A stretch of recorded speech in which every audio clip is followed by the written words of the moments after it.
And good evening, friends. It's Charlie as usual. Skunkie is, well, she's technically joining us tonight. This is the first BLAB conference, the meeting of the Tummies, as we've called it. Skunkie is in the chat room for this right now. She's moderating the chat room. But joining me tonight as guests are Tony from Old Nerd Reviews. It's been a very long day. Ian K from Peep THIS Out. Hello. And John from Bite and Chew Review. Hello there. And for the next little bit, we're just going to be talking about what we normally talk about on the show, which is nothing, of course. And these fine gentlemen will be talking about their various YouTube channels, their shows, their channel, their websites, and what they do. So let's start things off the right way. Tony, I saw your video today, and you had some excitement going on. Is everything okay out there? Yeah, it was totally, absolutely bizarre. I was deciding what to do. I have my clipboard of fluff. Mm-hmm. So I have printed out different things that I want to do from different places and requests that people have made. And then what I do is I copy and paste the information from the website in those things. And then I go through and I decide what I'm going to do. So I just picked out Jack in the Box because it was fairly close and I was under pressure to get it out real quick. Right. So I head on over to Jack in the Box and I started doing the review. And thinking back, knowing what I know now, I heard a noise, but I didn't recognize it. So I didn't pay any mind. And I'm doing the review. I went in and got my sandwich. I didn't go through the drive-thru. Went in and got my sandwich, came out to the car, and I'm sitting there and I'm starting the review. All of a sudden I see a fire engine pull in. What the crap? And it's pulling in Jack in the Box. Then comes a second one. Then 3 cop cars, all with their lights on. And then a EMT vehicle and a rescue vehicle. What did you do while you were there? Yeah. I'm going, well, you know, I'm talking to the camera at the same time and I'm going, guys, I don't have a clue what is going on here. And based on just as little back, based on what I ate, this thing had like 1 million calories and 1 million grams of sodium and all this crap. And I'm going, perhaps somebody had the sandwich in there and had a heart attack because I'm waiting for mine. And so this morning, I never did find out what was going on, even though I took some video of it. And this morning, my wife Zoanna's on her laptop and she's looking at and she sees that there was an old person who veered off the road and crashed through the wall of the Jack in the Box I was at. God. Oy. I'm going, holy cow, now I know what's going on. And now that sound kind of made sense. And so, yeah, it just, I mean, of all the places I could have been, of all the times I could have been, I was there and I was probably 5 minutes from that car coming through the wall. I mean, I wish I'd had my video glasses on and actually saw it inside. First person. A heck of a thing. I would have had the news stations calling me up saying, "Can I get your footage?" Exciting! Wow. So was the sandwich good? Sandwich was mediocre. I expected a lot more out of it. It was a chicken. What was it called? Chicken tater, wasn't it? Something chicken tater? It was the chicken tater, yeah, which is usually only available in the Munchie box after 9 p.m., but you can buy it separately for like $4 anytime. And so, you know, it consisted of chicken patty, 3 cheeses all melted over, hash browns on it, 2 slices of bacon on a croissant. And after eating this thing about halfway through it, I started to feel like I did when I ate their big giant breakfast burritos. I started getting kind of lightheaded and stuff. And I'm going, this doesn't feel right. So I made it about 3/4 of the way through the sandwich and I ditched the rest. I'm going, man, I'm done. It looked extreme. It looked extreme in the picture. It looked good, and I expected a lot more. But I mean, if I'm going to die, I want something to really blow me away. I want to go out with a friggin' bang. And this just didn't cut it. It's just like it petered out, and I'm going to croak, and I'm going to go, what the hell did I die for? Wasn't even worth it. Wow, amazing. I will say, all three of you are very lucky men because you can still have bacon. And you can eat this stuff with the high sodium. You don't have to worry about it. Bacon is the holy grail on anything that you have on. It doesn't matter how bad something is. If it's got crispy bacon, it gets points. It's very simple. Very simple. I will ask. Are any of you guys pro wrestling fans? Yeah. You are? Mm-hmm. Okay. You'll appreciate this then. Last night, I had a shoot on Grimm. If you guys don't know, I do background work. A lot of stuff happens in Portland. The Librarians is filmed here. Grimm is filmed here. Leverage was filmed here. Portlandia, of course, is filmed here. And some movies and stuff. But I was on Grimm last night, pouring rain, cold as hell. I was on the crime scene unit team. So we're shooting in this alley that's in Portland, and it's pouring down rain. And what I'm supposed to do is I'm supposed to set my case. They gave me a case as a prop, my EMT or CSU case, whatever. Yeah. I'm supposed to put it down beside the body who's laying there, and it's a real body. It's a guy laying there, and there's a live body next to me. Yeah, the real dead body. Well, I mean, sometimes they have fake ones, and I mean, they look so real, they scare the hell out of you, especially the ones that they slice in half and stuff. That freaks me out. But anyway, so I come around the corner to put my case down, and I'm looking at this guy on the ground. I'm going, I recognize this man, but I don't know from where. So we do the little, scene, and we get up, they call cut, and I start to walk off, and I hear somebody grab him by the arm to help him up and say, "Here, Chavo." It was Chavo Guerrero Jr. That's ridiculous. That's what he's doing nowadays. He's being a dead body extra in episode that they're doing. But I mean, watch for it because you'll see Chavo dead. And anyway, I thought you. Are you in the scene? Like you're in there dropping the bag, like you're completely visible of everything, or? It's hard to tell when they shoot. I think it was from the back because I saw the crane behind me, and the crane comes down below or in back of us. But there's a photographer there. I'm there. They call action. We kind of background action. We kind of do our thing and get up and walk away, and then Chavo's there. So I don't know what you'll see. Wow. Right. I'll definitely look for it, though. It's yeah. Cool. Very cool. Yeah. Okay, I'll stop hogging. You're fine. You're fine. One thing that, gentlemen, as you were talking about the bacon a few minutes ago, that is one thing that I absolutely must stress at the beginning of this. I'll go ahead and get it out of the way. My regular listeners and viewers know that I had a heart attack and died a few years ago. They got me back after 4.5 minutes, luckily. But that's one thing I need to stress. Everyone, I also died. 3 gentlemen, you did as well, John. Then you know exactly what I mean. I did not from a heart attack though, but I also died momentarily. Not nearly as long as 4 minutes though, but wow. Yeah. They were ready to give up on me, and they said one more try. That's but crazy. Viewers, listeners, anyone who sees this later on when it's on YouTube, please go to your doctor on a regular basis. Get your heart checked. It's extremely important. Everything in moderation. Right here, especially because you're dealing with all the sodium and the fat. Yeah, and the especially if you're us. Yeah. Some of us are dealing with it more than others, right? Some of us are just asking for it.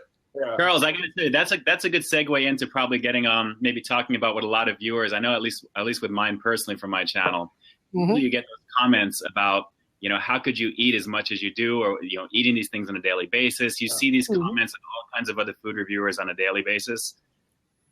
It's absolutely true. It's absolutely true. It's all about moderation. And the big thing with me, I know that people, whenever I'm commenting back, it's all about, having that life balance. You have, the balance of physical activity, and you have the stuff that, I love doing that type of thing. But honestly, I can't personally do more than maybe 1 or 2 reviews a week and feel okay with myself about it for no reason. So, I totally hear what you're saying. It's all about managing the quality of life balance with that. But I mean, I'm sure you guys could probably chime in. It's a concern, obviously, when you see so many reviews of so many fast food. It's definitely how do you balance it? How do you balance it and have something that people that are going to want to take a look at, they're going to want to see? But what is it that you can really do to kind of make sure that when you have, say, the 1,500 million calorie chicken tater sandwich one day, how do you balance that with, okay, the triple bacon deluxe something on a Wednesday or a Friday? It's a matter of, honestly, the sodium is insane on all these products. But definitely. And just like Charles, that you're saying, see your doctor on a daily basis. I know for me personally, my birthday is 9/11, and unfortunately, it's a day that everybody's going to remember forever. Wow. I go to the doctor every time. I know. I'll never forget where I was when I was 28. So if people are curious to know my age, there you go. You just do the math there. But it's a matter of make that the annual mark that you go to have yourself check your cholesterol. Do the pee in the cup, do the blood, do everything you got to do. But at least you have an exact date that when you went the previous year. And then you kind of adjust your life and do what you need to do. For those who are in the food review community, obviously, it's a concern. It's definitely a concern, I'm sure. For sure. Oh, yes. This has been a public service announcement of Peep THIS Out. Okay, in the chat, Tom Cody, which several of you probably know as the Food Snot, he says he's gained 20 pounds since he started doing the Food Snot videos. Doesn't surprise me.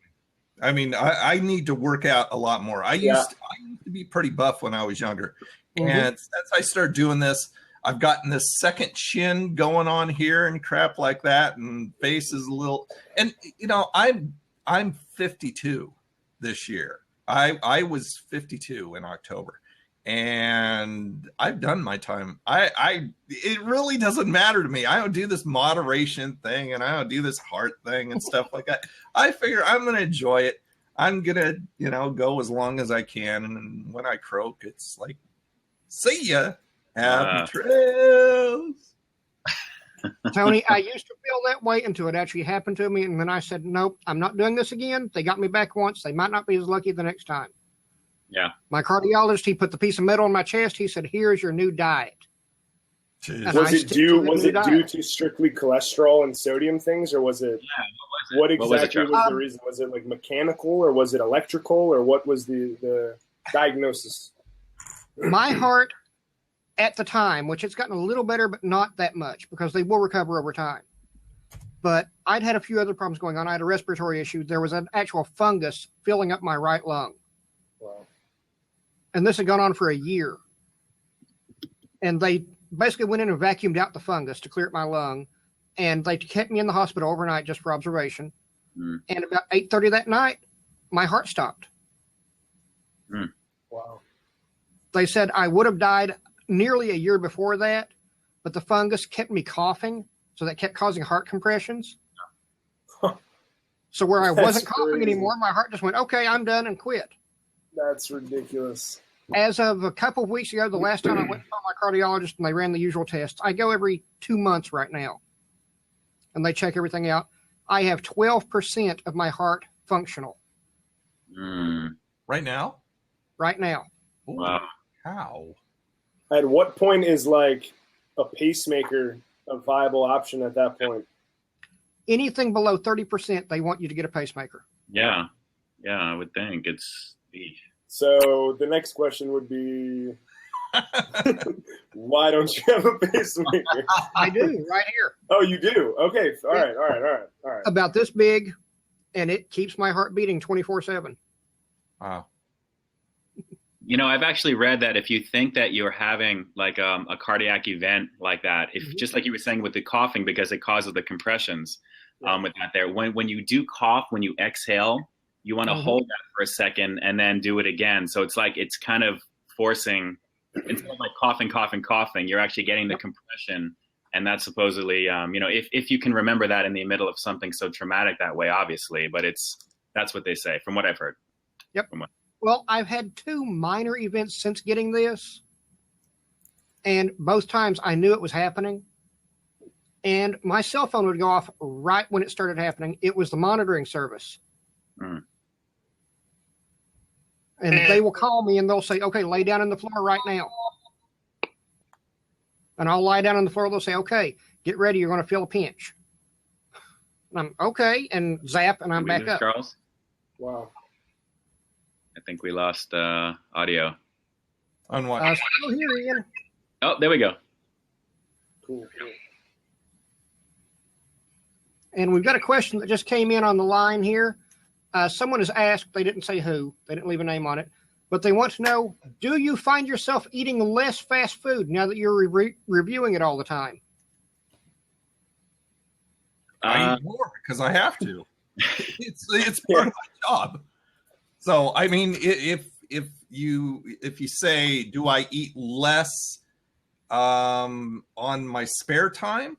Well, outside of the reviews that you do. Yeah. If I ate more, I'd be in trouble because I do reviews 3 times a week. So if I ate more, I'd be in real trouble. No, I just pretty much stick to the reviews. I mean, there's a couple things that I may go and get, like a Little Caesars pizza or something like that, just, because I don't want to cook and Zoanna's out doing something. But other than that, I pretty much stick to just grabbing stuff around home. Not that stuff around home is any healthier.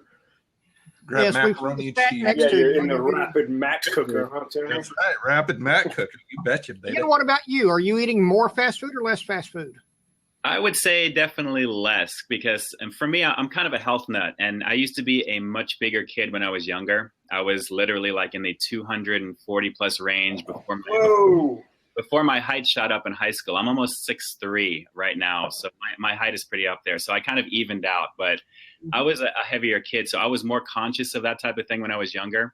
But now that I'm older and I'm 42, it's more of a concern because metabolism slows a little bit, energy levels in some levels. I try and take the the additives and protein shakes and things to balance it. So the way that I justify it to my wife is, since I've been doing this naturally, is that this is my treat for the week when I do my reviews, because I love doing my reviews. I love putting them together and obviously having the food because it's fun stuff. How could it not be? It's loaded with sodium. It's cheesy. It's greasy sometimes, depending upon what it is.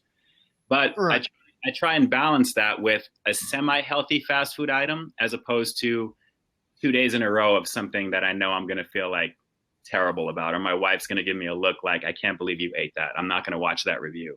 And to be honest with you, and I have this conversation daily with my wife, and my wife, for those of you guys who don't know, is Carol Juju. She's the one who's sometimes in my videos, once in a blue moon. She doesn't really watch a lot of my content because of the type of things that I review. She says, I can't really see you eating that. I don't like watching you eat that type of stuff. It's something with her. She supports it, but at the same time, it's for her end, it's seeing the creative end that I like to do with my content, and that's the stuff that I really enjoy. But naturally, for me, not so much. I mean, for me here on the West Coast, we have some pretty good alternatives, as most local neighborhoods probably do, like the charbroiled chicken and the brown rice, and some Greek food, which can technically be pretty healthy as well, depending upon what you get. So for me, I like to balance a lot of charbroiled chicken, brown rice, and a lot of things to balance that. And then have the fun stuff. Like the days that I know that I'm doing my gym workouts are the days that you usually see the reviews that are a little bit crazier with the type of food that I get, like the Arby's review that I just put out. That was done on a gym day, and I knew that was going to be like, a lot for what it was, and it was. But it's all, like I say, it's the balance. And I try not to have too much fast food outside of what I do. It's not like I have to do quote unquote research to make sure this is going to be what it's going to be, on film. So I know I'm kind of like it. Something has to really be bad to not like it. So for those of you who are wondering, why do you always give everything an 8, a 9, or a 10 even being perfect? These places really have to try to not have something good. It's got to be undercooked. It's got to be cold. It's got to be something like that. I mean, you guys, I'm sure Tony and John, you can attest to it. I am totally intrigued, Ian. First of all, you're a health nut. Second of all, you were overweight. Why in the hell would you start a fast What are you doing? channel? I'm going to tell you, and this is the secret. This is the main thing that got me into this. And the very first food review video, and I've shared this actually way back in the beginning. My niece Molly, who watched YouTube religiously for a long time when she was younger, sent me a video of Joey from Joey's World Tour doing a Nutella challenge.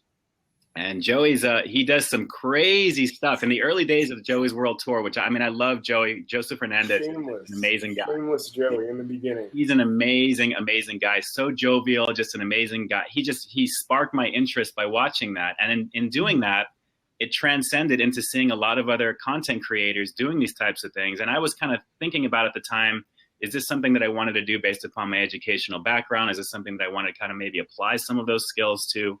So after watching that crazy challenge of him trying to devour a whole thing of Nutella without using his hands.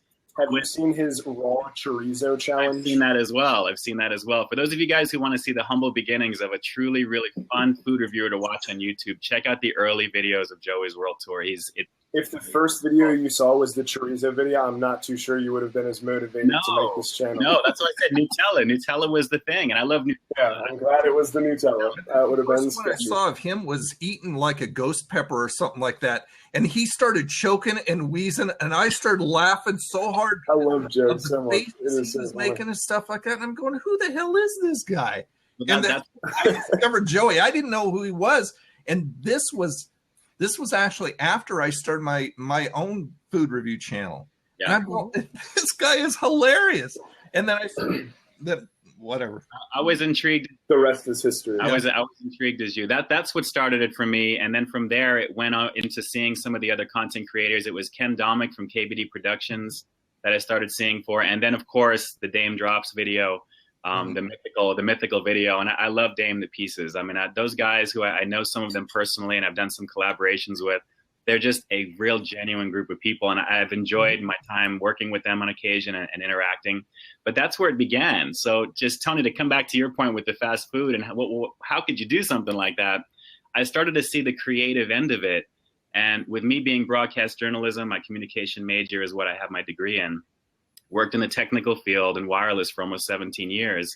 I was so much more intrigued with the process of video and content creation, aside from getting over my phobias of food when I was a kid and getting to know and accept myself for who I was. It was like a really kind of a rebirth and awakening. And when I finally did my channel launch, it was only at the 100th video that I decided to put something together to kind of show some people, to put it out there on a personal level on what it was that made me want to motivate to do something like this. So I scripted something together with some script writing stuff because I had some prior experience working on 24 in the past with Kiefer Sutherland and some things that I've done consulting wise with my previous work. And I put together something to kind of illustrate what the motivation was, how the name came about. And it just kind of began to snowball from there. And just the creation of meeting great people and you guys who I admire greatly. It's just been just a joy since the beginning. And I love it. I absolutely love it, just the way that you guys do. Well, John, awesome. What about you? What about me and what? There are kind of two things. Back to the question there. Do you eat more fast food now that you've started doing this or less? So I ate a good amount of fast food before I started. So I kind of had a lot of experience before I got all of this started. But now that I am making videos about it, I almost feel a sense of wasting time if I'm eating out at a fast food place. Because I think to myself, oh, man, I wish I had my camera with me. I wish I had my microphone with me. And so now I really try to just blatantly, completely avoid all fast food things unless I have my camera with me.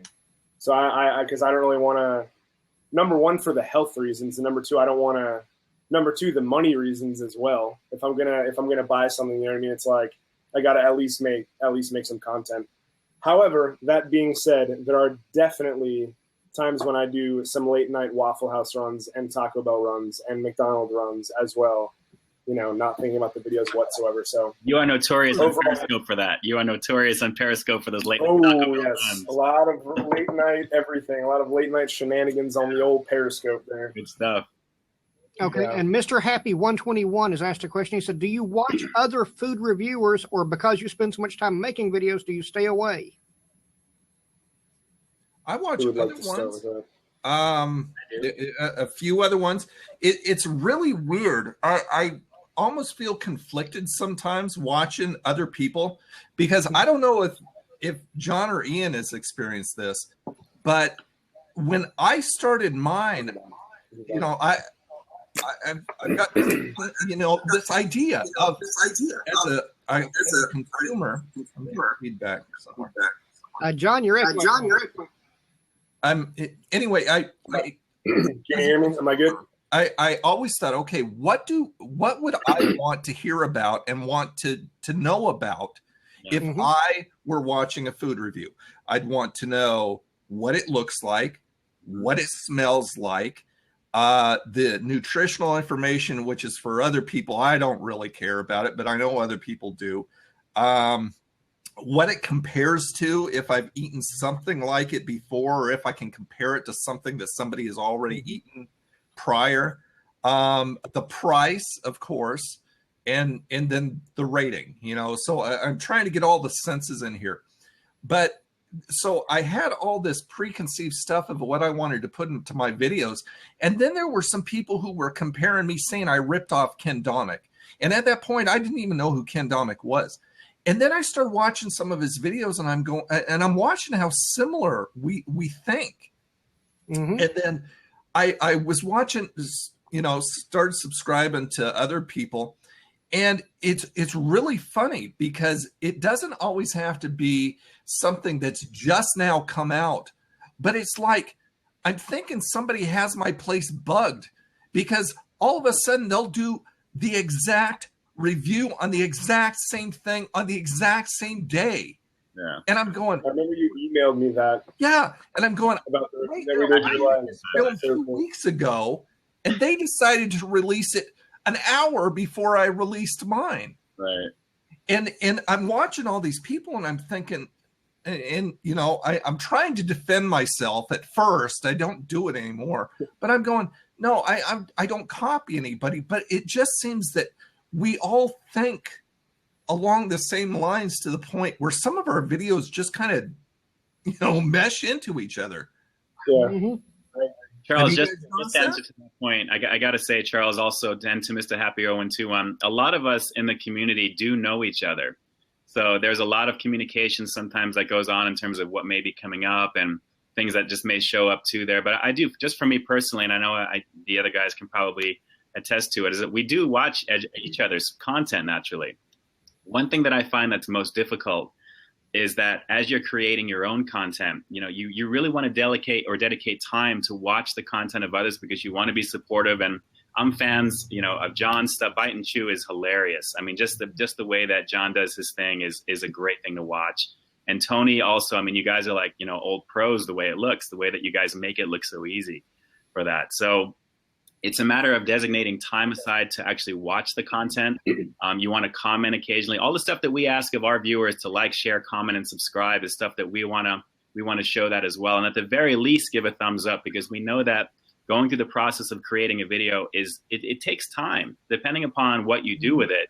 It's not like you can bang it out in like an hour or two. Some can, but depending upon your work ethic and the type of product that you want to display, everything that Tony mentioned, what he wants to get into a video, is exactly the way that I've always tried to do my content as well. I started off with nutritional content because, again, that was some of my health stuff in the beginning. I would have a ticker running at the bottom of my videos telling you how much fat, how much saturated, how many calories.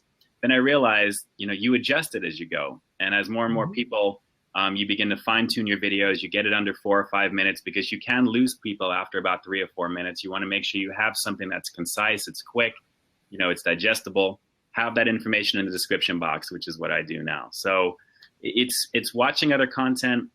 You learn from other people, and naturally we pick up cues from each other as well. But to answer the point there, I mean, we do watch other people's content naturally there. And because we all kind of know each other, it's one big happy community. It's not like somebody is like, oh my God, I don't want to talk to that person for any particular reason. At least I've never felt that personally. And some of the people, I've felt that way about one of the food reviewers. Of course, John. Of course you have. Just kidding. I don't think Tony will take it offensively. I don't think he'll take it offensively. But yeah, we do.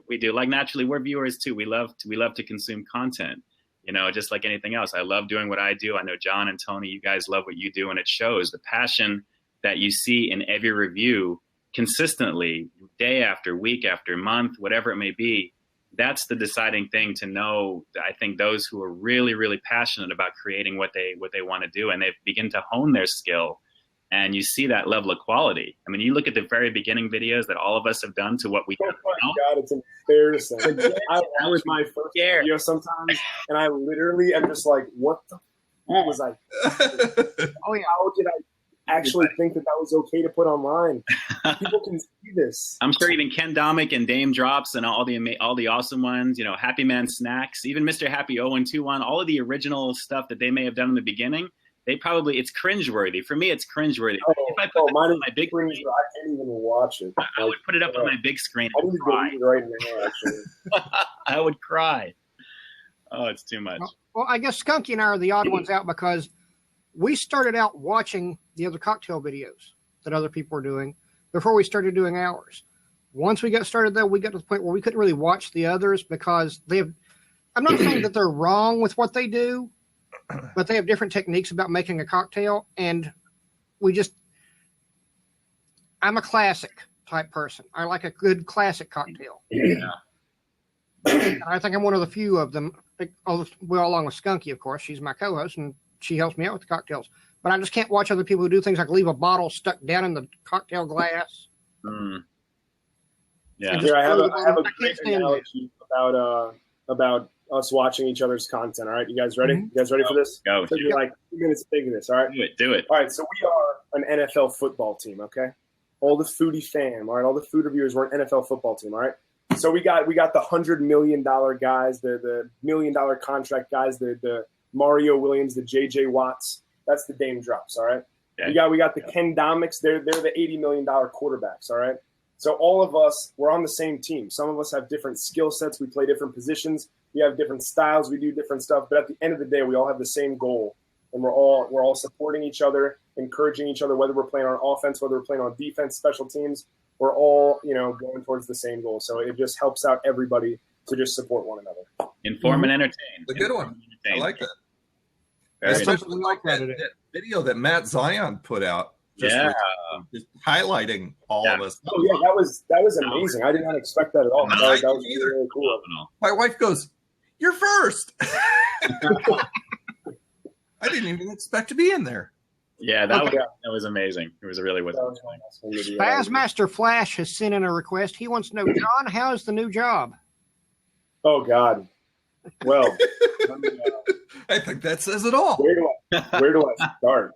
So, graduated from VCU with a strategic advertising degree in May. So what is it? December now? So like little while ago.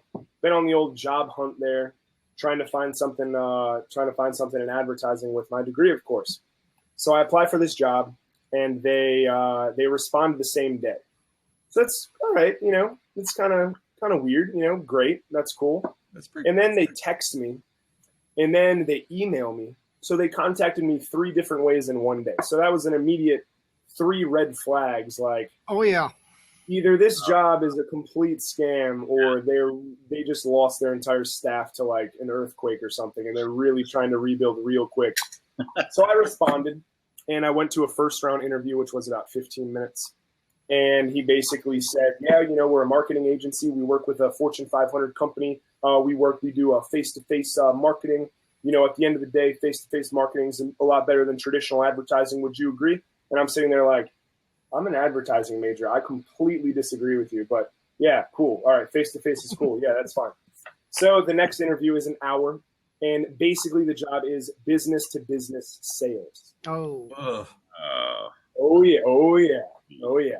So I have to get up at 6 a.m. every single morning.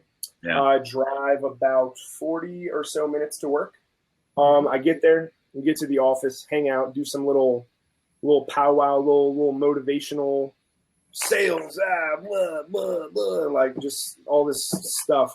And then we hit the field, and the field is code for you walking around on the sidewalk, going to businesses and selling them services. So basically how it works is the day consists of speaking with approximately 50 owners and managers of local businesses. Every day. Every single day. Every single day. Wow. For 12 hours a day. So the other day it was raining. I was walking around in the rain for all day, actually, without an umbrella because I'm an idiot and I didn't realize I'd be outside all day. So I did that. And so out of those 50 business owners, 10 of them right off the bat will pretty much say, so we can or cannot swear on this right now. I have nothing wrong with it. Beautiful. So out of those 50, 10 of them will tell you to get the fuck out without even hearing a word that you say. And that's like, oh, great. All right. Thank you very much for speaking with you, sir. You have a fantastic afternoon. See you never again. So then you have people who will talk to you, and then they'll just say, no, thank you, or whatever. Then there's people who will talk to you, and then they'll be like, yeah, I'm really interested. And then you'll do like a credit check because it's, like it's basically for, it's T-Mobile, but it's like business contracts for people who, like companies who provide phones to their employees, like 30-line deals and 25-line deals. And so you'll run a credit check on them, and they are like $97,000 in debt to the IRS or something. And you're like, well, okay, so I can't really give you anything because you owe a lot of money and you have really bad credit. So then there's that. And then like out of those 50, about it, right? They know nothing about it. They think, I'm so surprised. What? I owe money? I have bad credit? I thought I was like a millionaire or something. Oh, so they do that. And then you'll get a few sales a day, like maybe 2 to 3 a day. And you can make anywhere from $100 to like $200 per sale. So it's like you can walk out of there with $400 in a day, but it's like at what cost? Yeah. You wake up at 6 a.m, you're walking in the rain. It obviously doesn't have to rain every day, but you're walking around, you're getting borderline humiliated because people think, oh, another stupid salesman, get out of it. And they're just mean. It's like, dude, just say no thank you or something. Like they're just really mean, some of them. Which is understandable. No one wants to be annoyed by a salesman though, so it's kind of understandable. So yeah. I don't know. We'll see how long this lasts. God, I pity you, man. As soon as I heard you had to take a job, it's just like, I mean, you described the exact crap that keeps me going with what I'm doing here. I haven't worked outside the home for 6 years. Yeah. And it's because people are treated like commodities. They're treated like numbers. They're disrespected. There's all kinds of office politics. All these things stick in my mind, and this is what continues to drive me to do whatever I need to do. Getting this job is the most motivating thing that has ever happened. Absolutely. Yeah. I mean, everybody has their idea of success, a lot of money and a lot of cars and all this other stuff. My idea of success I reached when I didn't have to answer to anyone ever again. Yeah. I had reached my plateau. It was like, oh, no more. And that's what drives me every day. The same kind of crap that you go through in my head is what drives me to go, like there are some days, I mean, that's one thing that you really got to focus on when you work from home is you got to manage your time. Because when you go into a job, you go in at 8 a.m., you get out at 5 p.m. So you close those office doors. But the thing is, like Ian was saying, when you have a passion for what you're doing, it becomes so much fun that the lines between work and fun start to blur. And it's really difficult sometimes to close that virtual door of your office because you're having a blast. Yeah. So you just keep on going. And even though in our sphere, as far as I go, making the videos, editing the videos is small compared to the marketing it takes to get that information out there, to get more viewers aware that you're even out there. Exactly. YouTube is just a small place compared to, then you go to Twitter and you go to Facebook and you go to Instagram and you go to, out here to Blab, and you're going, I need to find 50 million ways to repurpose this single piece of content. Because if I can do that, I can get it out in front of all these different new audiences. Yeah. I mean, when I heard about your job, I'm going, oh, John, I'm so sad. Seriously, like, it's so horrible. Like, I could sit here and just talk about it for 2 hours straight, and I've only been there like 6 days now. Now, I heard that you said you totaled your car. What happened? You totaled your car? Yeah, here. Yeah, let's share this. Or somebody totaled your car? Oh, you got a picture? Yeah, it's not my fault, but we'll see. Well, the important thing is you're okay. Yeah, I'm physically fine. Yeah, the other driver is perfectly fine. That's the good thing. We can't see you like from the neck down practically. So as long as you're okay otherwise. Good. Good. All right, so here's my car. I don't know if you can see that. Oh, wow. So yeah, that's not fun. And here's that. That's from the side. You can't really see much better than that, but yeah, it's pretty destroyed. It's undrivable. The total bumper's destroyed, quarter panel headlight, all that stuff. So basically, what happened? There's 2 lanes, 2-lane road, one way going that way. All right. So right around here is a possibility to make a left-hand turn. Okay. So generally, what people like to do in this country is usually they try to get over to the left lane if you want to make a left turn, right? Usually the course of action. Typically.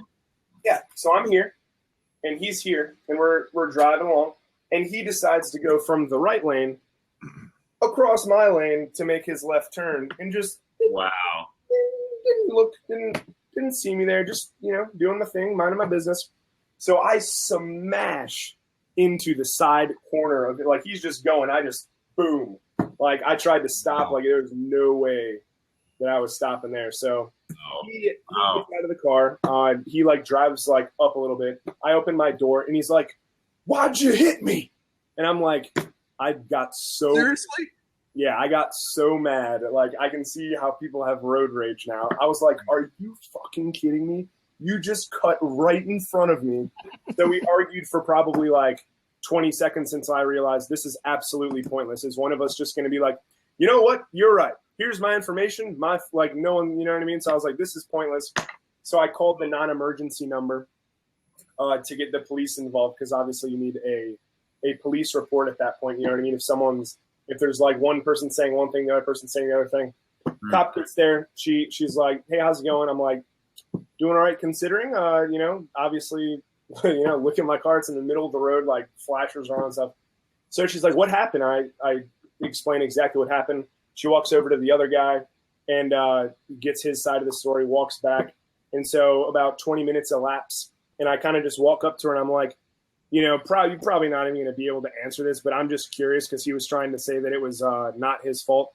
What did he say to you? Did he say that it was his fault? And she was like, what he told me was that he was straddling both lanes trying to make a left turn.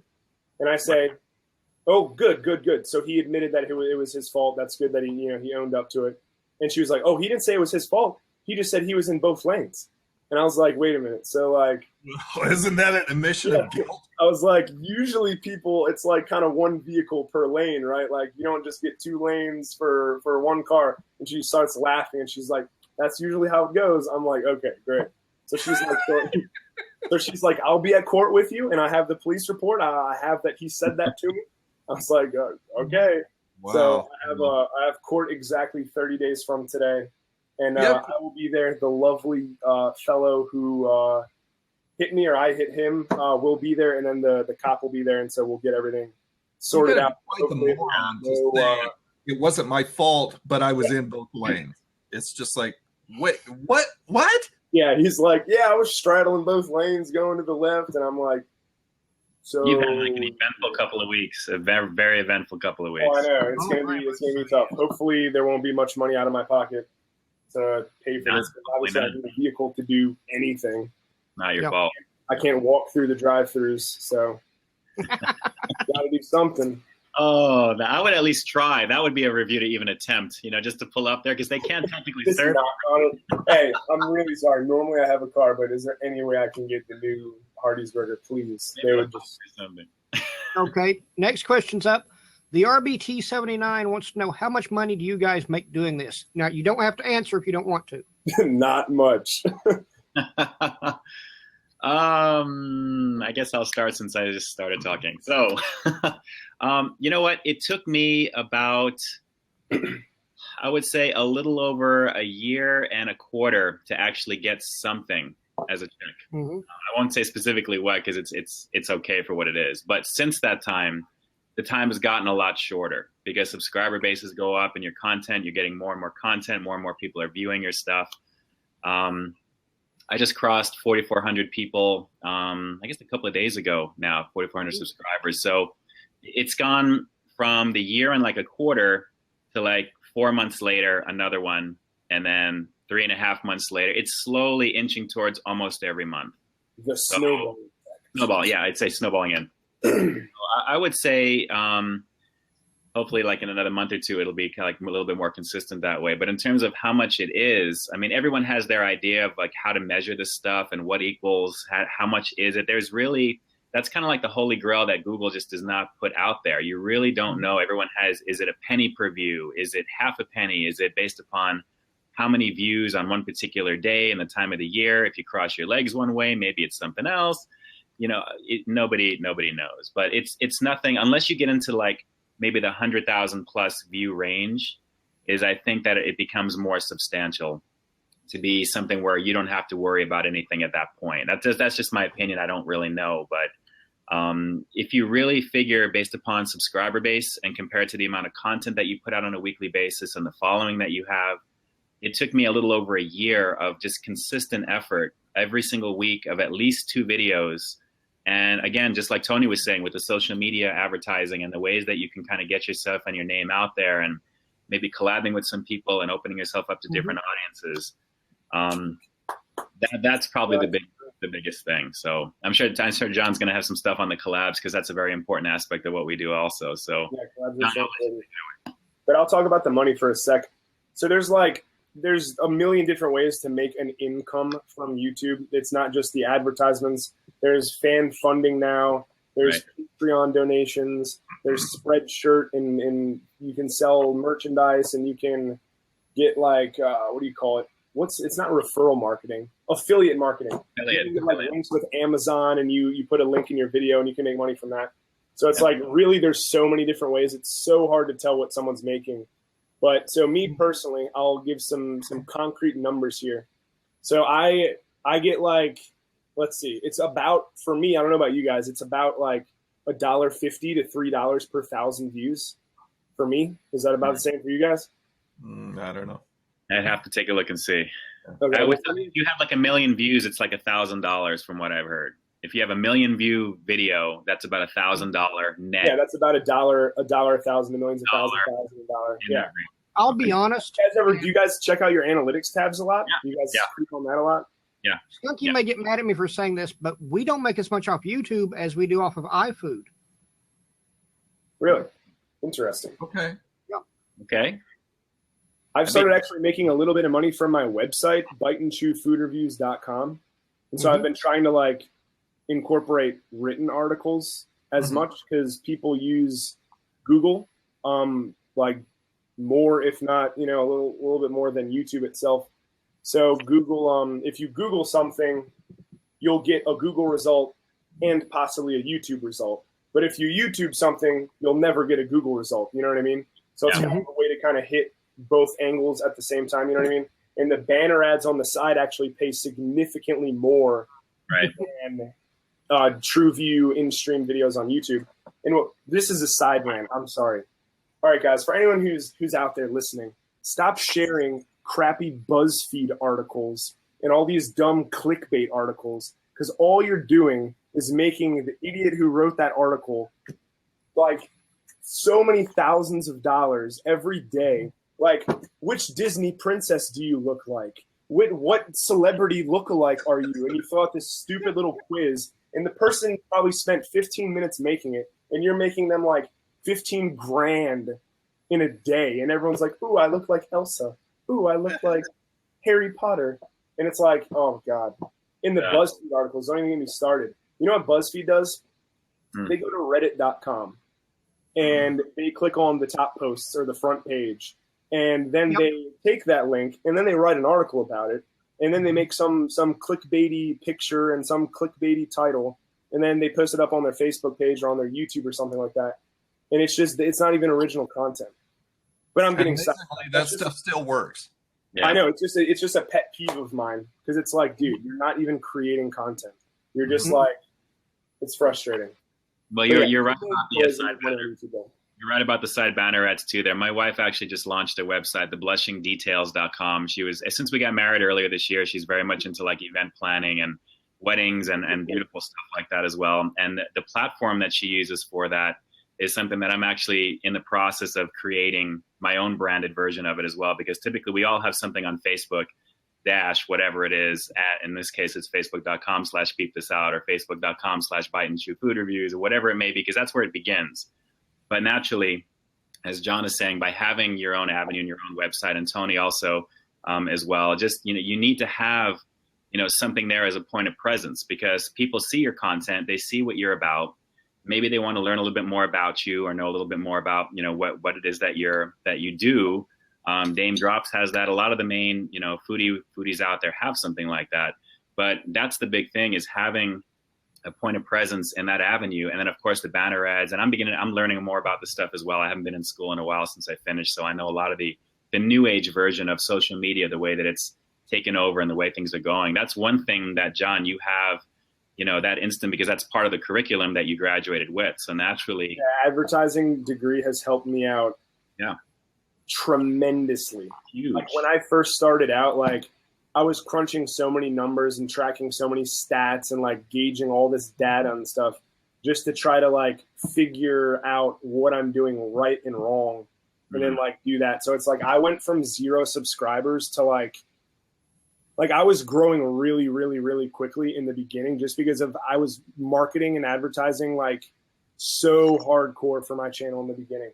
And I would like track it. At one point I was getting like 26 subscribers a day, which is like a lot for a channel under a year. Since it's slowed down, because I kind of, reeled it in a little bit, because I want more organic growth rather than like forced growth. You know what I mean? Mm-hmm. But like, yeah, advertising helps so much with everything.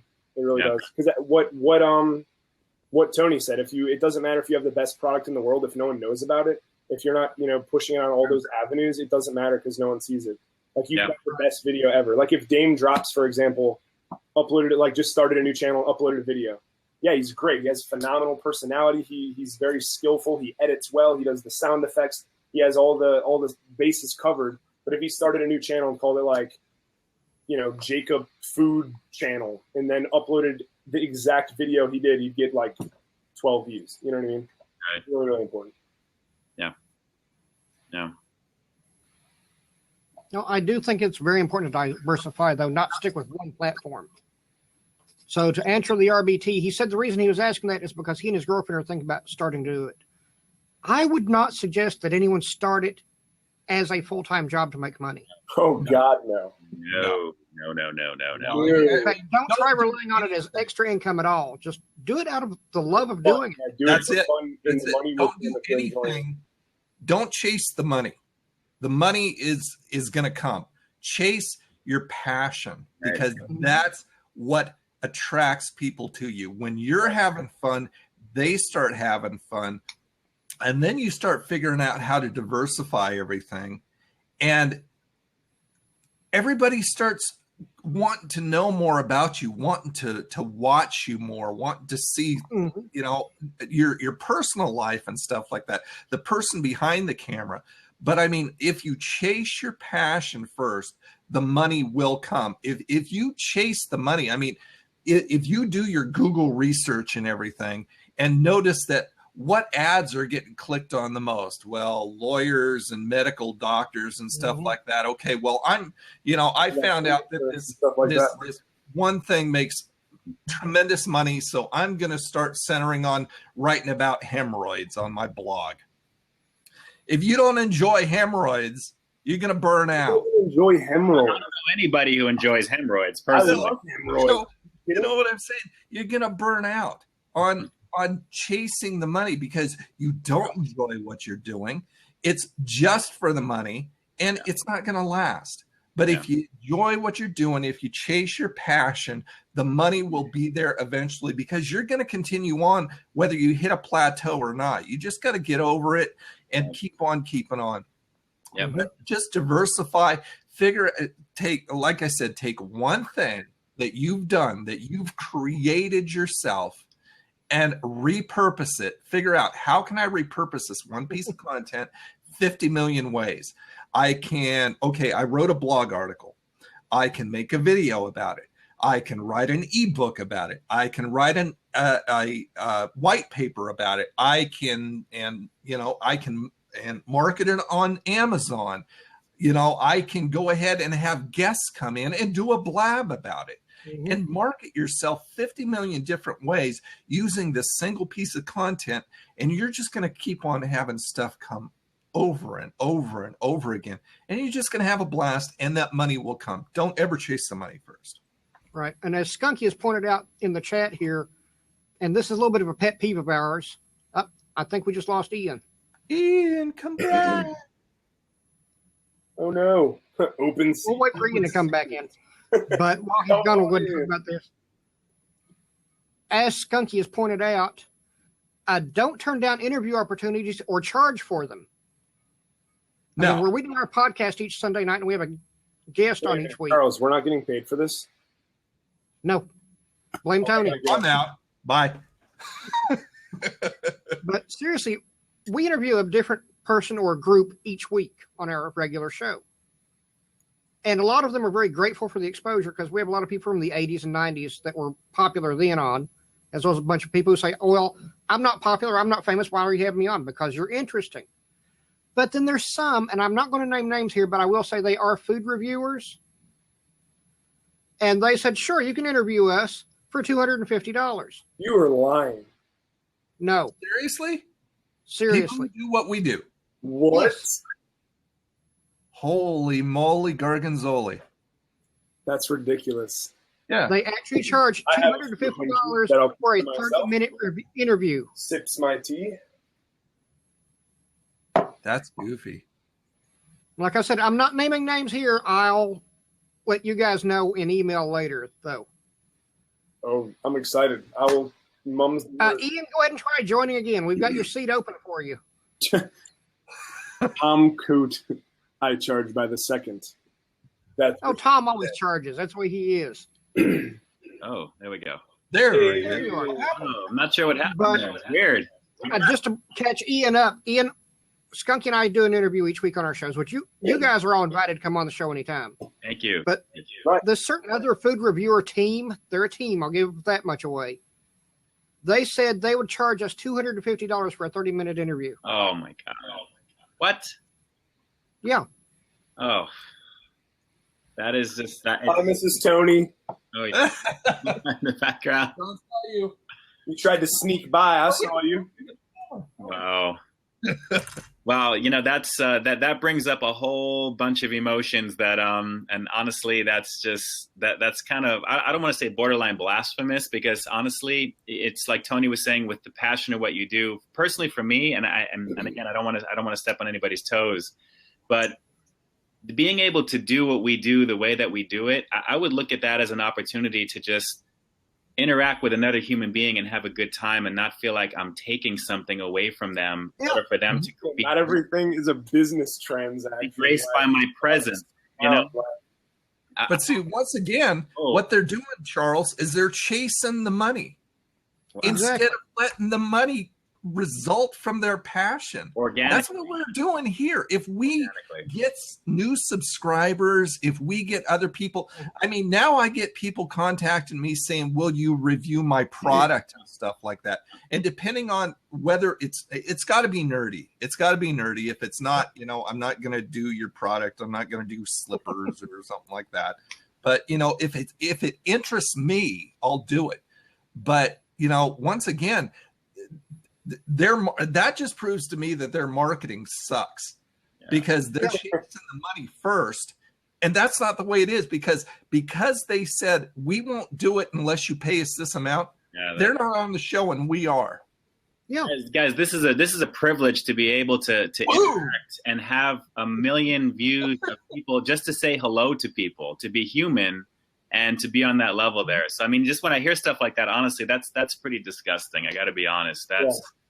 That's and I mean, not good. Our show, nothing to say. It's not that big of a show. But then again, we don't do it like most other podcasts anyway. Tony can tell you, he's been on there twice. We just sit around like we're doing here and just bullshit for 2 hours. Yeah, that's the shit, isn't it? Yeah. And they wanted $250 for half an hour of that. That's goofy. Well, good luck with that. Good luck out there. Yeah, good luck with that. Some people, you can't. It's people. It's human nature for some. Not everyone's going to think the way that you do. But honestly, I think that's in the minority view of, that minority view. That's for sure. Way the majority of us are not like that. Yeah, no. You'll get none of that love over here. I'm sorry. I love you guys, and I will do this for free every single day you want me to do it. I'd be happy to do it. Same. As Skunkie just pointed out in the chat there, we actually had Slim Goodbody on the show, and he didn't charge us, and he's a lot bigger than them. Wow. Slim Goodbody. You don't remember him. You're too young. I'm educating myself as I speak. Fictional character created by John Bernstein. Bernstein created the character in 1970. He's still doing it too. Show was it a unitard? That's what he wore. Pull up a picture of him and you'll know exactly who he was. You'll remember him then.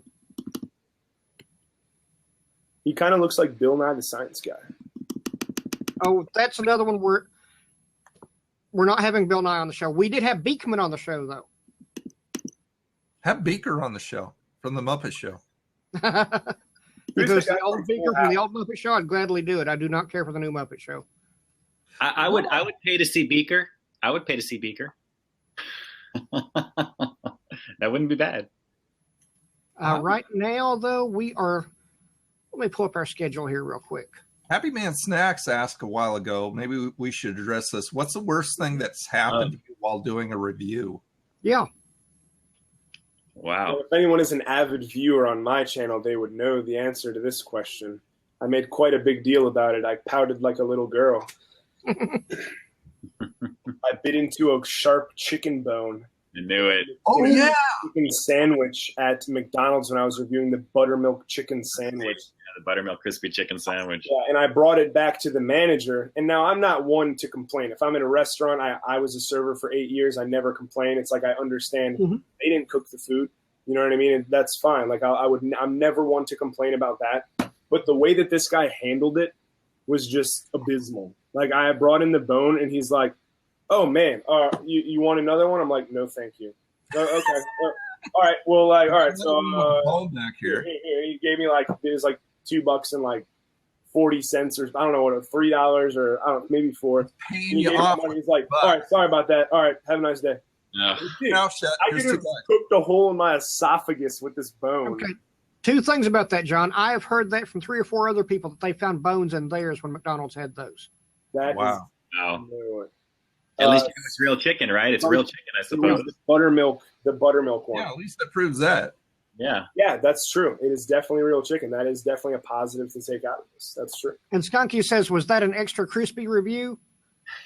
It was the buttermilk. Oh, are you making sure?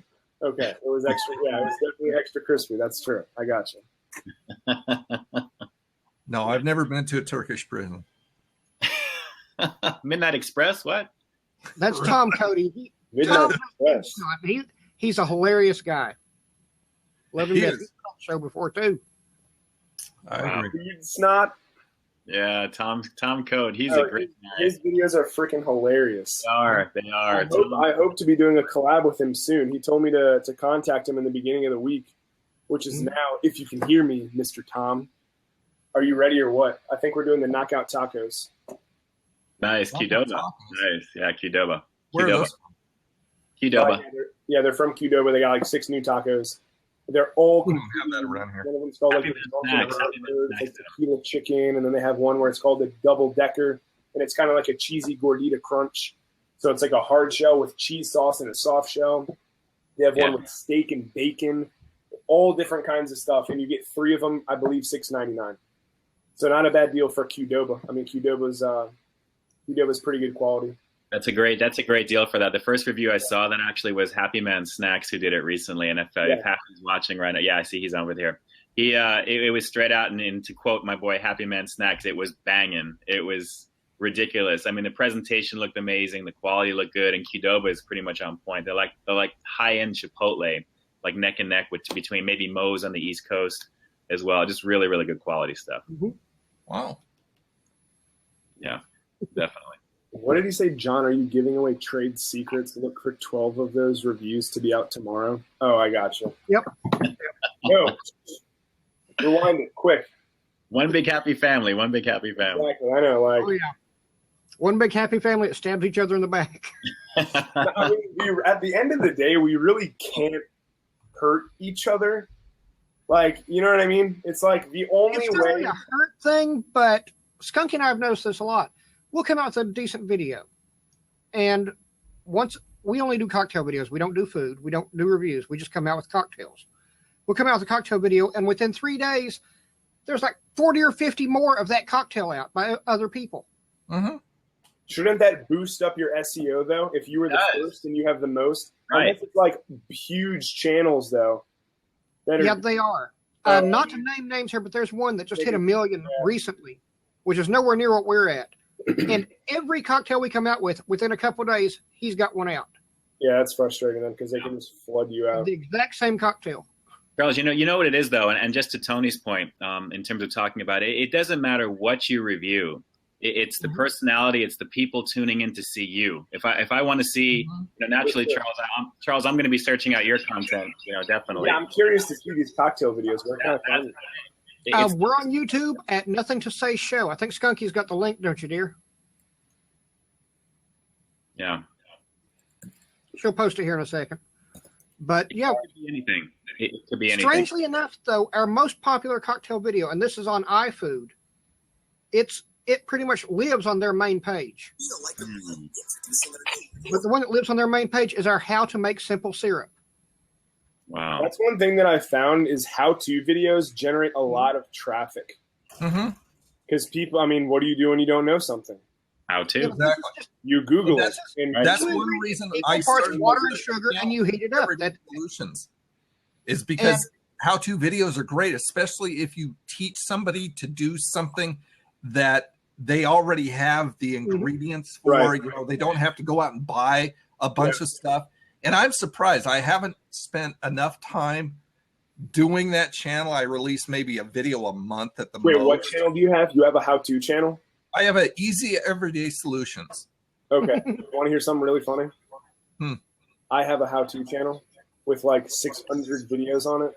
And really? Like 1 million views and like thousands of subscribers, but I don't show my face. So you'd never know it was me. Oh, so it's just your hands? Just my hands and my voice. And so one person was like, wait a minute, you're that guy from the food channel. I recognize your, and I'm like, shh. And I haven't told anybody what the channel is. But so that channel gets like 3,000 or 4,000 views a day. Just from good for you. How to do stuff, and it's ridiculous. Like I'll make a video. I shit you not. I made a video how to fluff a pillow, and it was 60 seconds of me, and I hold a pillow torso level, and I'm like, "What is going on, guys? Today we're going to show you how to fluff a pillow. First thing you're going to want to do is grip the pillow from either side with both hands and press gently towards the center in a fluffing motion." It has like 14,000 views. It's like awesome. I've seen that video. You know what it is? It's the curiosity of like, are you serious right now? I have to see what this is. That's all that is. And so what I do is I have this great system to like just churn out videos. All right. So I have this little ring around my phone right here. See the little ring? So I have a lens somewhere around here, a wide angle lens, if I can find it. But anyways, it magnetizes itself right here, like right to there. So it's a big fisheye. And then I plug in an adapter to the front, and then that splits the audio, or excuse me, the headphone jack in the microphone jack. I plug in my lavalier mic to my phone, clip it on, put my phone on a tripod, and when I press record, I have high quality video from the lens. I have wide angle. I have great audio because it's a lav mic, and then I just upload it straight from my phone to YouTube, and then I click the microphone icon, click that, and I do the tags. So be like, how to fluff a pillow, comma, fluffing pillow, comma, fluffing pillow tutorial, comma, how to fluff a pillow, how to, comma. And then I just like throw it up there. And there's been days where I've made 35 videos on that channel in one day. Holy moly. Videos are the way to go. That's why I've started doing cooking videos on my channel. And I just do the title, how to.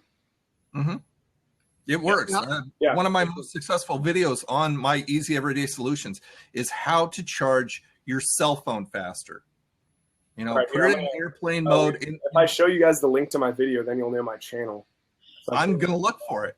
But I have a video that's like a scam video. I am a Google god. I will find it. I will literally like send you $5 on Google donation on your channel if you can find my channel and comment on it. Tony, find it and send us the link. No, okay. I'll have it in 10 minutes. But speaking of your cooking videos, John, Skunkie keeps poking at me about this one. You did one recently with a steak. Yeah, so it was the most beautiful steak I've seen yet. Was it?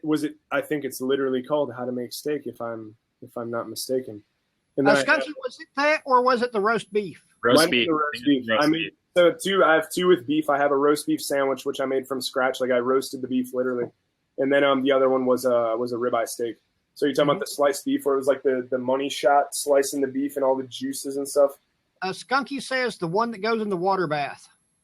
The water bath. Yes, that's the roast beef. That's the roast beef sandwich. Yeah, that was so delicious. And I used I'm pretty sure it was like a flank steak or like chuck rounder. It was like the cheapest steak ever.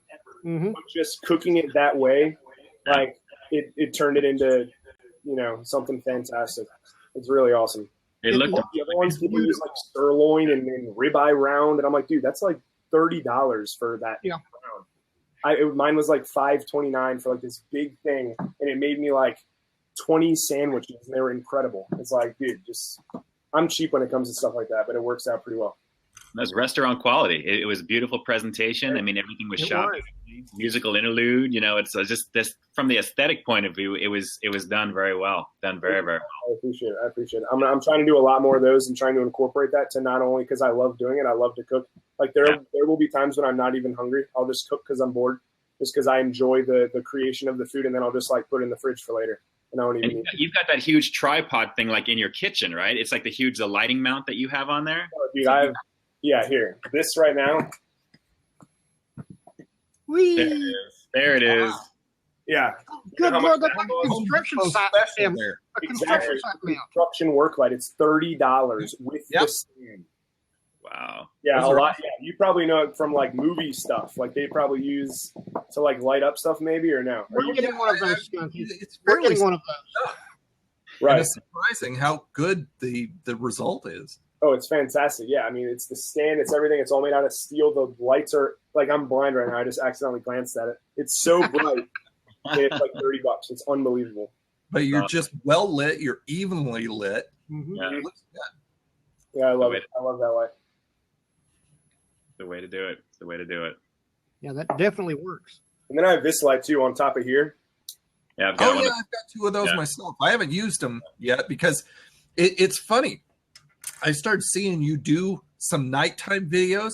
Yeah. And even though I still haven't done any, I was thinking about that before you had started your nighttime videos, which goes back to another is bugged.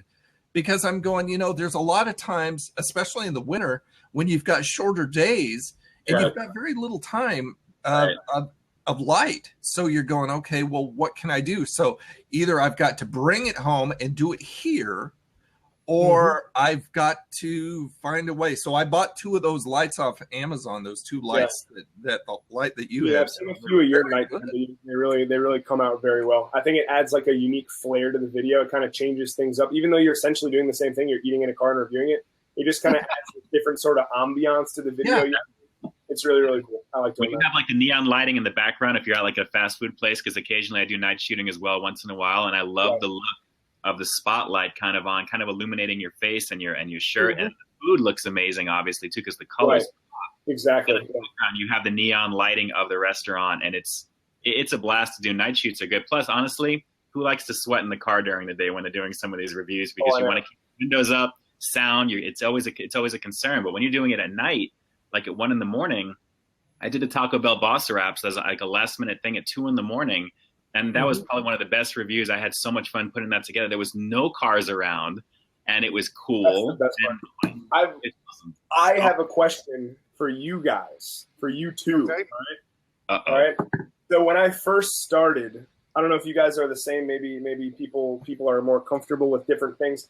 But when I started, did you notice a lot of my videos were in my driveway? No. When I first started, if you go back to a bunch of my early videos, a lot of my videos were in my driveway, because what would happen is I would park in the parking lot. I'd be doing the video. I'd be talking to myself in my car as I normally do, talking to the camera, and someone would like pull up next to me, and they would be like say it's like this. What is going on, guys? John here for it. Yep. And then I would just be like, dude, they're like staring at me, talking to myself, like, and I would get all weirded out, and I would just drive away, and then I would like go do it somewhere else. But it's like now I'm just so comfortable with it that I literally could care less if someone was knocking on the side of my window, broadcasting it on TV or something. Like, I'm just like, how you doing there, fella? And then you just keep like, it's like, so my comfort level, it took me a little bit of time to get comfortable, not only being on camera, that's a whole separate ball game, but like doing it in, like filming yourself in public. You know what I mean? Did you run into anything like that in the beginning, or were you guys pretty cool as a cucumber in the beginning there? Tony, you first. It took a while. It took a while. I mean, I started my first YouTube channel, which is kind of like a throwaway channel. I put all kinds of stuff on there, which is one reason it never really took off, because it didn't have a niche like our food review channels. Brand or identity. Just random stuff. And I started that in 2006, which was a year after YouTube even, launched. And I've got, I don't know, I probably got 1,000 videos up there now. And it's just, it's just something that I put on. I'll go to races and use my video glasses and stuff like that, and record trips to the beach, and it's a vlogging channel basically. But when you first start doing that kind of thing, you're really uncomfortable with it, because you've got people staring at you.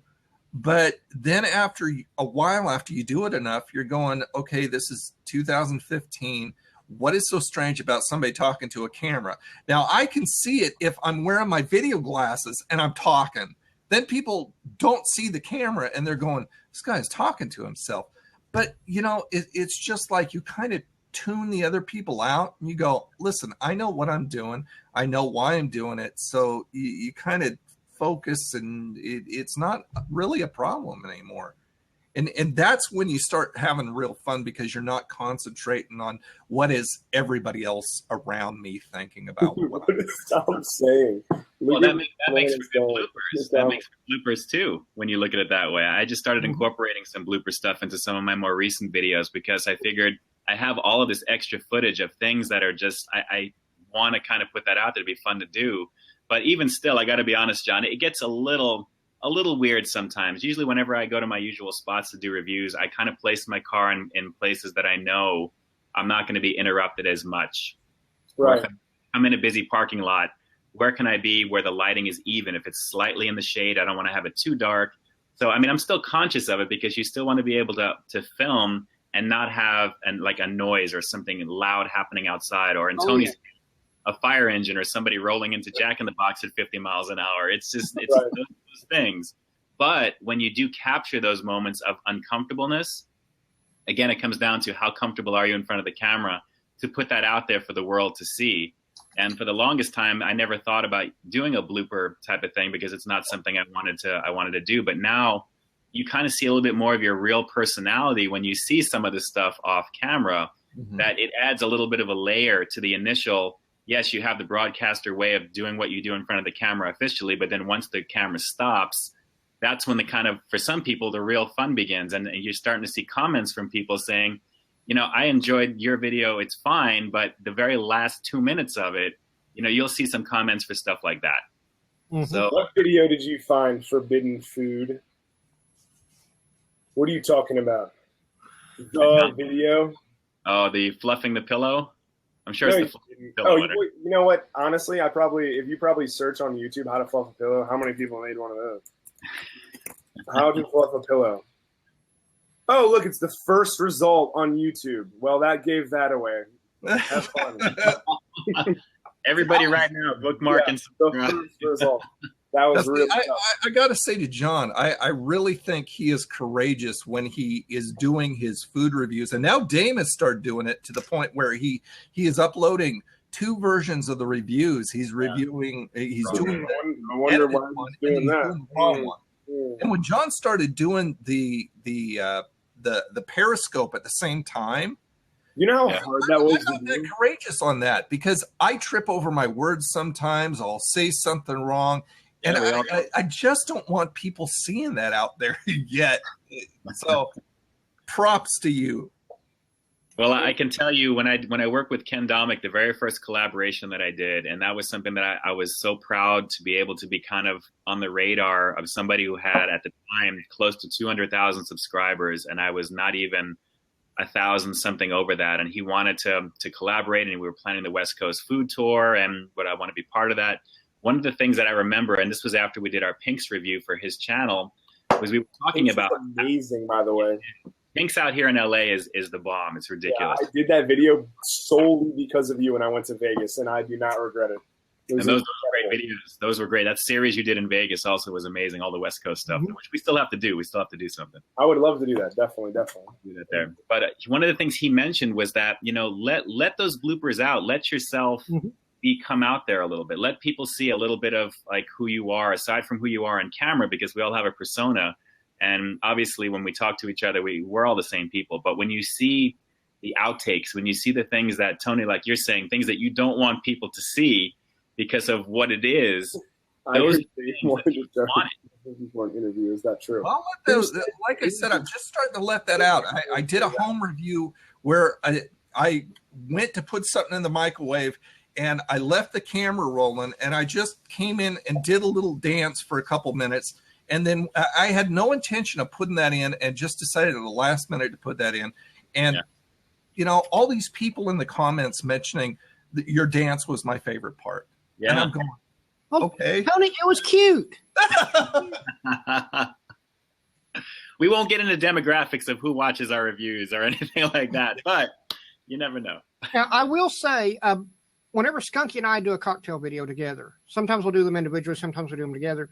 When we do them together, I'll have the camera started rolling because we'll have extra footage we cut off at the beginning and end. We'll be behind the bar, have everything set up on the bar, and I'll start us counting down 3, 2. Then I'll say something completely off the wall and then go 1 right away. And she'll be laughing when the actual video starts. You're baiting her. It's classic. It's just so easy with her, though. In fact, you've got a video that's nothing but those little previous cuts. Yeah. That don't make it into the regular videos. Skunkie, you've got a link to that, don't you, dear? It's good entertainment. It's just good entertainment. There it is. It adds a layer. There it is. But that's just nothing but us doing the countdowns before each cocktail we shoot. Oh, the things she puts up with. Yeah. You're so I'll just say 1 or 2 little words that's a personal joke between the two of us, and she cracks up completely. That's awesome. I got to show off my old nerd. This is just a little prompt. Focus. Come on, focus. Seriously? Okay, whatever. But anyway, I got this from a young fan who is autistic. And he sent this to me. His mom contacted me on my Facebook page. His name's Denver Beak. And his mom, Jessica, she contacted me on my Facebook page after I had done the Geek Fuel box review. And she said, Denver has been saving up all summer long. He's been doing all this work to get Fallout 4 when it comes out. Would you sell us your badge? There was a security badge for Fallout 4 in the box. I said, no, I'm not going to sell it to you. Give me the address and I'll send it to him. And so I wrote a nice little note. Thanks for watching and hi Denver and all this other stuff. And then sent him that badge. And she sent this back that he made. So I love this thing. This is great. So thank you very much, Denver. And I'm showing it off to everybody. And that's a great way to connect with the fans. And I love it when that happens. Yeah. We actually had a fan. People know I am a big fan myself of Kraken. I mean, look at the bottle here. You can't hand out shots to us now. But Virtual. They recently came out with this. I don't know how well this is going to show up on the camera. Kraken Storm? Storm. Is that beer aged in Kraken barrels? No, it is not. This is actually a ginger beer, like used to make a Moscow Mule. I hate ginger stuff. Yeah, ginger. I'm not a fan. Ginger beer is good. Or whatever it was. Alcoholic root beer? No alcohol in this whatsoever. You add alcohol to this. Really? Oh. Yeah. Well, can't you do that to anything? Well, you can, but this is okay. Kraken is a black rum anyway. This is a black ginger beer made out of blackstrap molasses. And a fan sent me 2 cans because I'd mentioned on the show I'd love to have some. They don't sell it around here. Trouble is, it has one of the chemicals that I'm highly allergic to in it, so I can't open it and drink it. Oh, Tom, just so you know, Tom adds alcohol to alcohol. I think that's just topping off the glass, though. Yeah, I do that on a regular basis too. Nice. But alcohol. I love it when a fan connects with you. I drink a little bit since I don't have work tomorrow, since I don't have a car. think we're going in tonight. There will be some periscopes just for you and just for you. Oh, that'll be good. That's trademark. Oh shit! They're here. But I just love it when I connect with a fan and they'll send us a little gift like that. Yeah. And that gives us a chance to send them something back. It's really cool. I mean, I love making, I love replying to comments on my channel and interacting with the viewers, because some of them make me feel so good about what I'm doing that it's just like, that's one I of the love you guys. You guys are so awesome. You watch me eat food. And at the end of the day, that's what it is. Dude, you should watch my channel trailer. The one, it's like me in a bathrobe in my car. And one of the lines I wrote was, "Because without you, I'm just a man eating alone in my car." Oh yeah, no, I saw that. I didn't recognize the bathrobe thing. That didn't. Yeah, I should have zoomed down more to. But I remember that. Yeah, I like your trailer. It's true. Think about it. Think about it, though. Seriously, just like remove yourself from the situation right now. We eat food in a car and talk to a little box in our car. And then we upload it to the internet later. But for the time being, no one's there and no one can see it but us. Right. Into the interwebs. Yeah. Exactly. Like the internet is amazing stuff and get paid money for it. Yeah. Exactly. Well, very little. But yeah. It is bad. It's true. It's true. Interaction with the fans, Charles, also to your point there, that's the golden thing there. I mean, if something that you do resonates with just one person and somebody takes the time out of their day to type to you, first they have to log into Google to begin with. And some people don't even want to do that. They just want to view.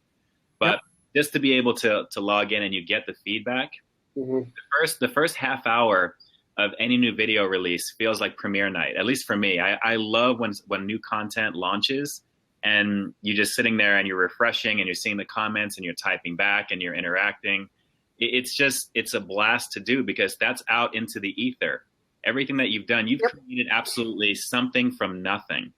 Everything that your brand, your channel, the creativity that you've put together and you've made from, that's just a series of ones and zeros that becomes pictures on somebody's screen. Yeah, that's awesome.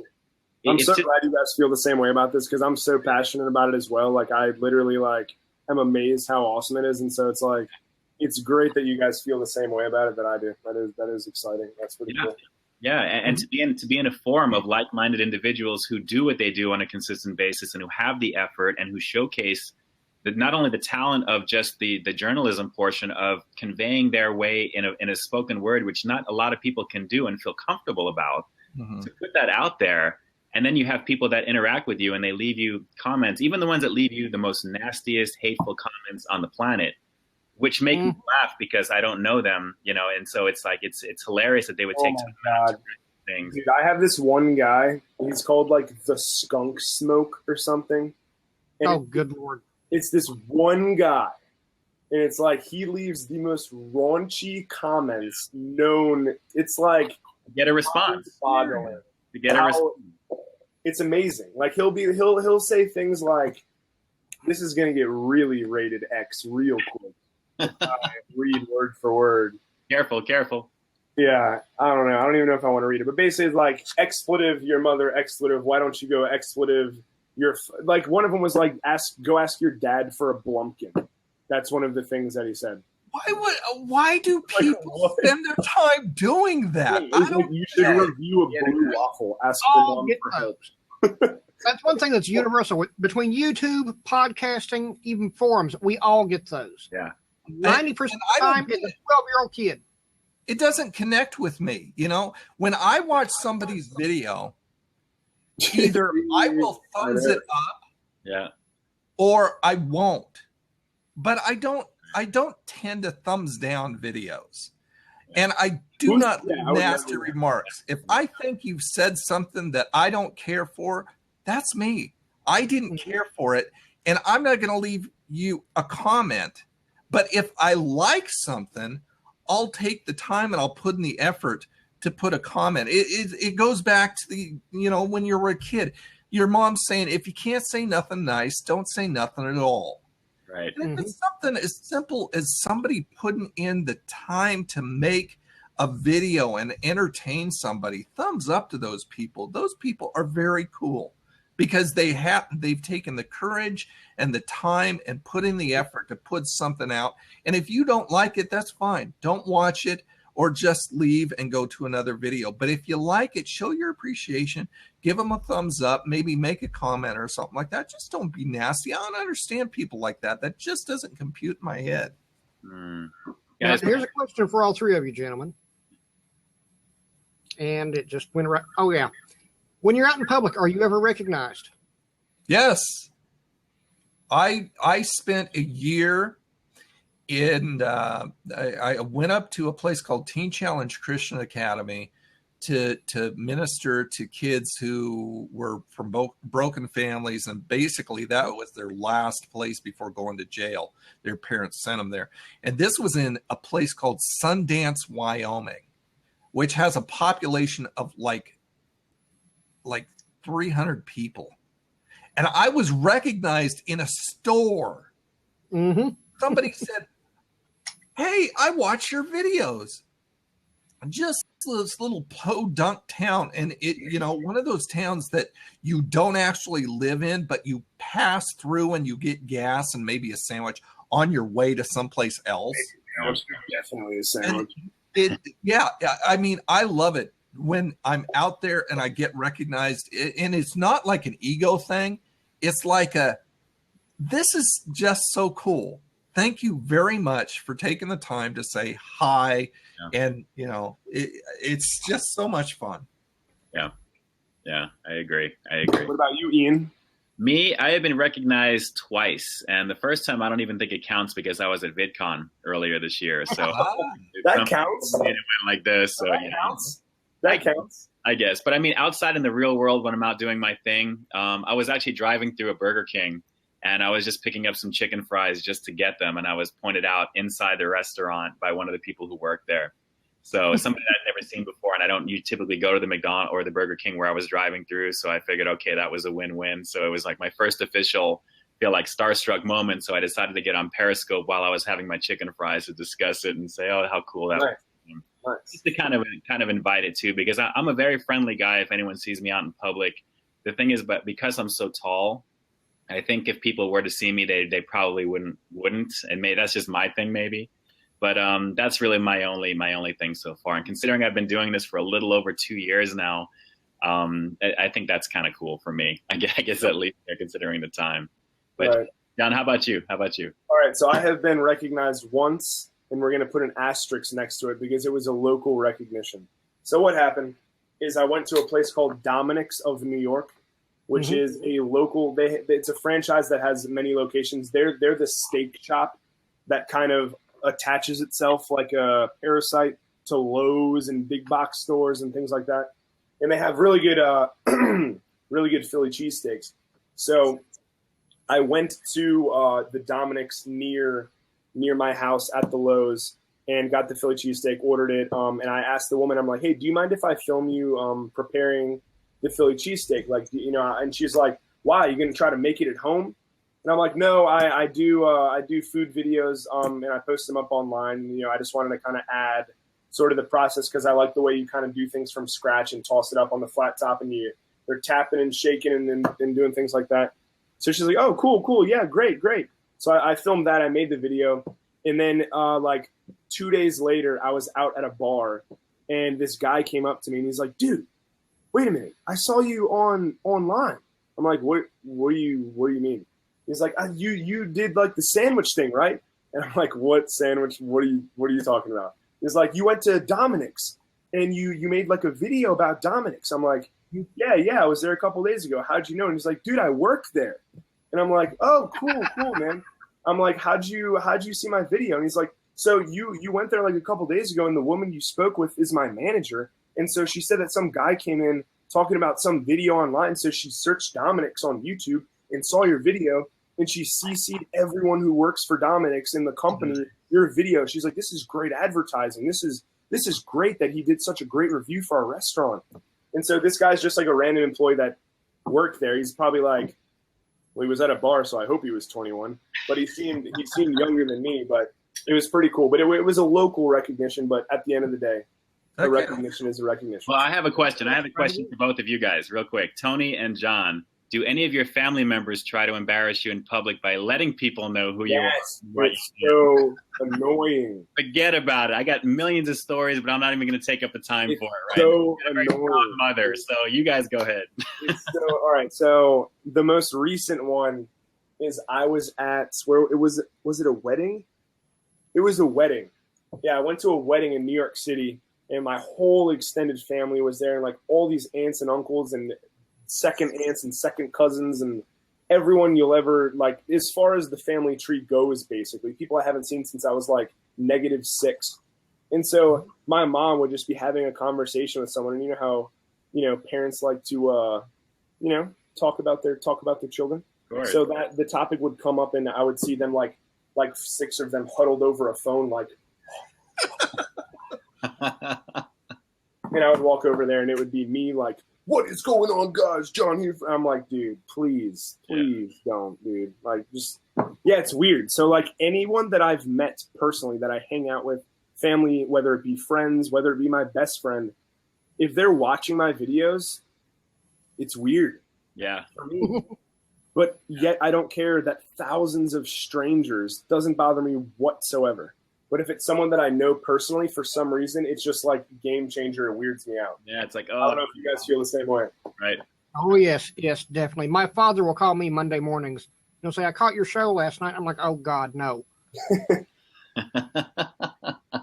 Yeah, it doesn't happen to me. I'm not around a lot of immediate family. My son lives right around the block. But my wife, usually I tend to embarrass her more than the other way around. And my son doesn't do it. So nope, doesn't happen to me. You're lucky. I'll just say that. You're lucky. Very good.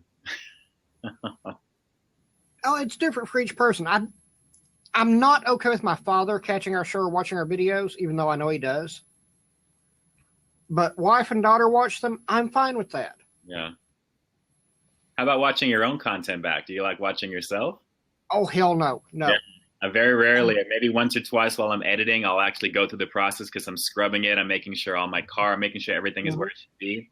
And then after I upload it to YouTube, I want to watch it mobily and make sure everything looks clean. But then after that, even still, I'm like, oh my God, it's just sometimes you get that, like, I can't.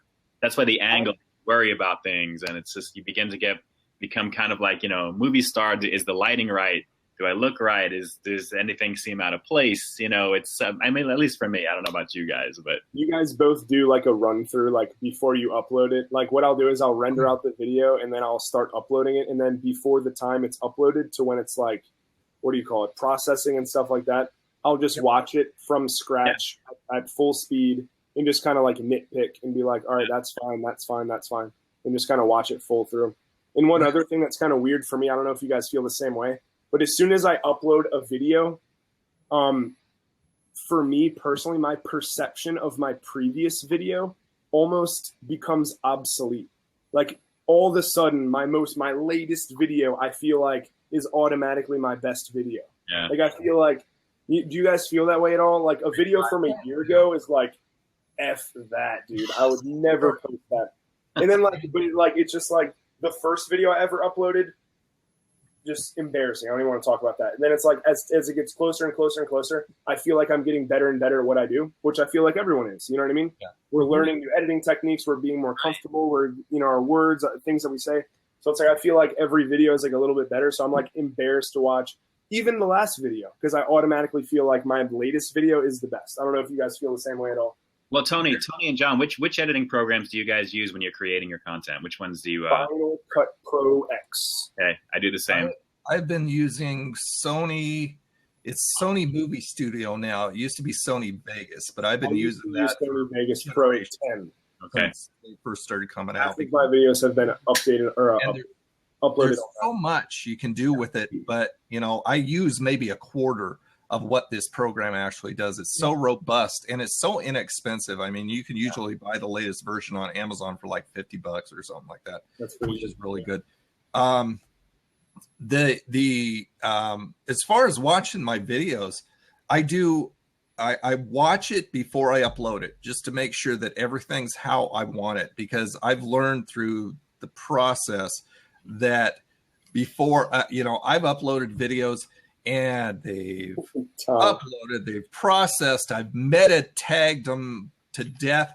And then I watch it and I've made a mistake, or I've left like 10 minutes of black space because I forgot to delete this little piece of film footage. And so I've learned to watch it through first before I upload it, because if I don't, it comes back to bite me in the butt.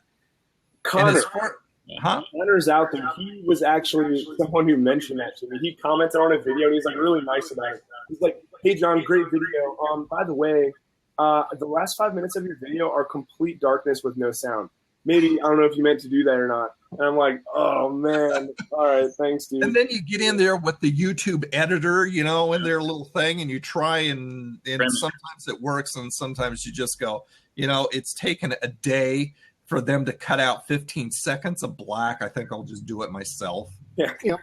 Well, John, to your point, the reason I was mentioning that is because I started with iMovie originally. And then once I migrated over to Final Cut Pro, I've just been enthralled with everything that it can do and create. And I love it. Don't you love the snapping timeline? You just drag it and it's great. It's just, I can bang out a video the way that I do it maybe in about 3 hours time, because I have a lot of things that are preset. So a lot of things, once you build those graphics and you build it, drag and drop them. I have a question about your kind of workflow since you do Final Cut Pro. So I've only been using Final Cut Pro for maybe 5 months. And so I got like the commands and the zoom in, zoom out, and the retime and stuff like that done. But so like as far as starting, I haven't found a solid way to do a template.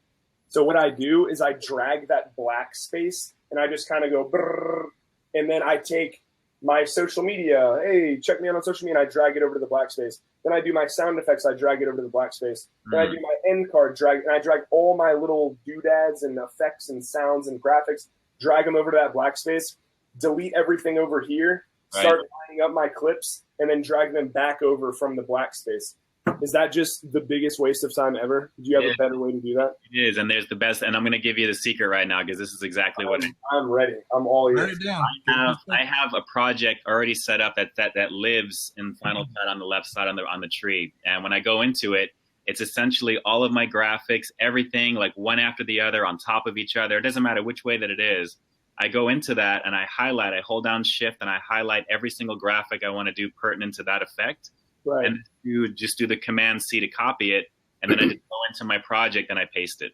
All I do is I cut and paste from that main group, so that way I'm not pulling 5 million pieces at one time into the next thing, and then I have to worry about spread them out and put them where they need to be. And that's it. No, I put the rough of my video in. I have my intro, and then I have my main intro that I've created from when you see the flying clouds, and then after that, it's all of my content that I put in by itself before it's gamma corrected, before it's color coded. Gamma corrected. I go through everything. I go through color correction and everything at the very end for lighting and exposure and everything. But once I have everything set, everything is just in place already. So I have the flow of the video before I do any minor cuts to fix, and then I put the graphics, just cut and pasting. It's just a cut and paste. That's all that it is. Skunkie. Sorry. I do the same thing with Sony Vegas or Sony Movie Studio. I do not recreate the wheel every time. I have created a template, old nerd template, that I bring up, and it consists of my intro. It consists of my end slate with 2 blanks where those 2, click here to go to different videos. That's where they reside. I've got my watermark over the top. And I've got my sound effects down below, the fart sound that I use at the very last, you know, and everything that I usually use in a video as a template. So then all I do is import the new footage that I've just shot, bring it in, arrange it, and then it's good to go. I can usually bang out a video after I've shot it, like maybe an hour at the most. Yeah. Because of the template. Yeah, I used to do the template in Sony Vegas because it doesn't have that snapping timeline. So you can kind of just put things exactly where you want and then save it. And then do, and then just save it as a different file name. And then when you go back to the original, everything's exactly. But so the problem with Vegas is, though, is that it likes to, this snapping timeline can be wonderful, but it can also be annoying sometimes. Because like if you put a bunch of files, they just go, and they all just glue themselves together. You can turn that on and off. You can lift it. You can lift from the storyline if you do it that way. You can lift that was like a Final Cut Pro thing. How do you disable? I mean, I'm obviously going to Google it. I'll just try to figure it out. Button in the top. Okay, beautiful. That'll probably ease things out then. Nice. Yeah. I'll have to check that out. Thank you. Give me a call and I'll show you. I'll give you a shot of what it looks like when I'm doing it, and I'll show you the template, the way it's set, and I'll show you all the graphics are like one after another, or they're on top of each other. It doesn't matter which order because you're never going to use it. It's just there to place your stuff. Yeah, that'd be awesome. I feel like as I progressed, the more graphics I use, like when I first started out, I was like, hey guys, like no graphics at all. But now I like do all these things in Photoshop, and like I redesign my social media stuff. So it definitely gets time consuming. Yeah. But it's like, you know what I mean? Absolutely. So do y'all do that, all the extra, well, I'll tell everybody real quick. I jumped in because it's that time of night where Charlie loses his internet. It's consistently every night between 9 and 10. At some point, his internet goes down. Hey, you made it to 950 though. Well, last night was 9:48. So. Okay, hey. Please give him our best. It was a pleasure meeting him. Yeah, he'll be back in just a minute. Okay. Real quick question is: do you find that adding all the graphics? I mean, I know it's fun to play with Final Cut Pro and all that stuff. Do you think that you get more viewers and more people to go to your website and everything because you add that stuff at the end of the video? Mm-hmm. It's consistent. People love consistency. Right. And when you do that, and especially when you don't do that, if you take something out or change something, people actually notice that. Yeah. You know, I've there are times when I didn't have the fart sound effect in, and some people freaked out over it. It's just like, wait, where is this? You know, so people notice those little things, and when you're consistent, it's kind of like an old home type of feeling. It's like the things that we say, you know, as we introduce our videos, you know, eating things so you don't have to. Things like that. The things that Ian says, the things that John say. If I don't say, alrighty, let's eat. Yeah. Forget it, dude. People will freak out. Like that. It's like I said, it's like an old home week. It's in many of the top YouTubers out there have their little slogans, their little lines that they do, and people love it. I agree. John, how about you? Yeah, I mean, big time. Those things, I mean, number one, they lead you to different social media sites. Like, it's always good to kind of just, like, expand your brand to get people on other platforms and stuff like that. But it also just very simply just adds production value. It's like if you have, like any TV show you watch, it's not just footage. Like, it's not just the film, you know what I mean? Like, they're adding, like, you know, their name, host, blah, blah, blah, like co-producer, blah, blah, blah. And they introduce people. There's graphics, there's little sound effects, little quirks, things like that, just kind of to keep people's attention up.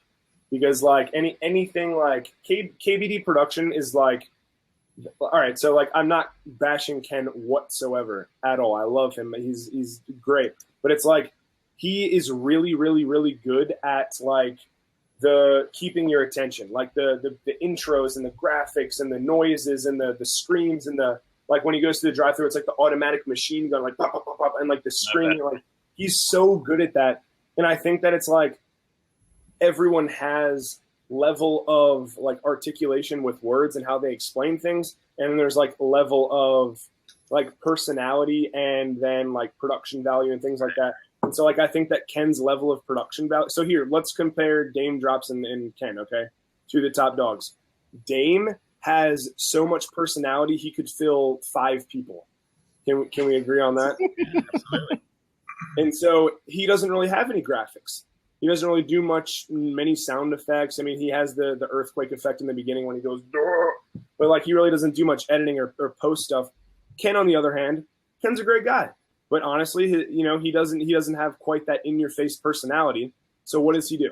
Supplements with graphics and you know what I mean, like different doodads and sound effects and dings and dongs and things like that. And so at the end, both videos hold the same production value. You know what I mean? Like the same end quality, but it's just different levels of different things to kind of, give you the same thing. So I think it's definitely your audience too. I mean, there are some people who, and I, like you said, I'm not going to mention any names. There are some people who will watch one of the top YouTubers and it will completely, their personality or what they put into their video completely drives them nuts. Mm-hmm. But they'll watch somebody who does the same thing that's maybe a little bit calmer or maybe, speaks to them a little bit more. Yeah. And they love the lower guy over the higher guy just because, and it's an individual thing. And it's just a matter of production. What you put into it, if you're putting yourself into it. But then there's those people who make you scratch your head and you go, I have no idea how you're getting these many views. I mean, Maggie Bond. Do you guys know who Maggie Bond is? Mm-mm.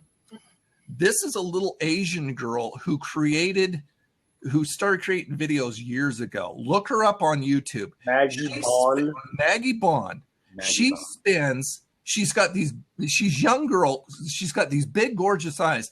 She spends 30 seconds to a minute. Oh my God. I'm looking at all the thumbnails right now. All the same.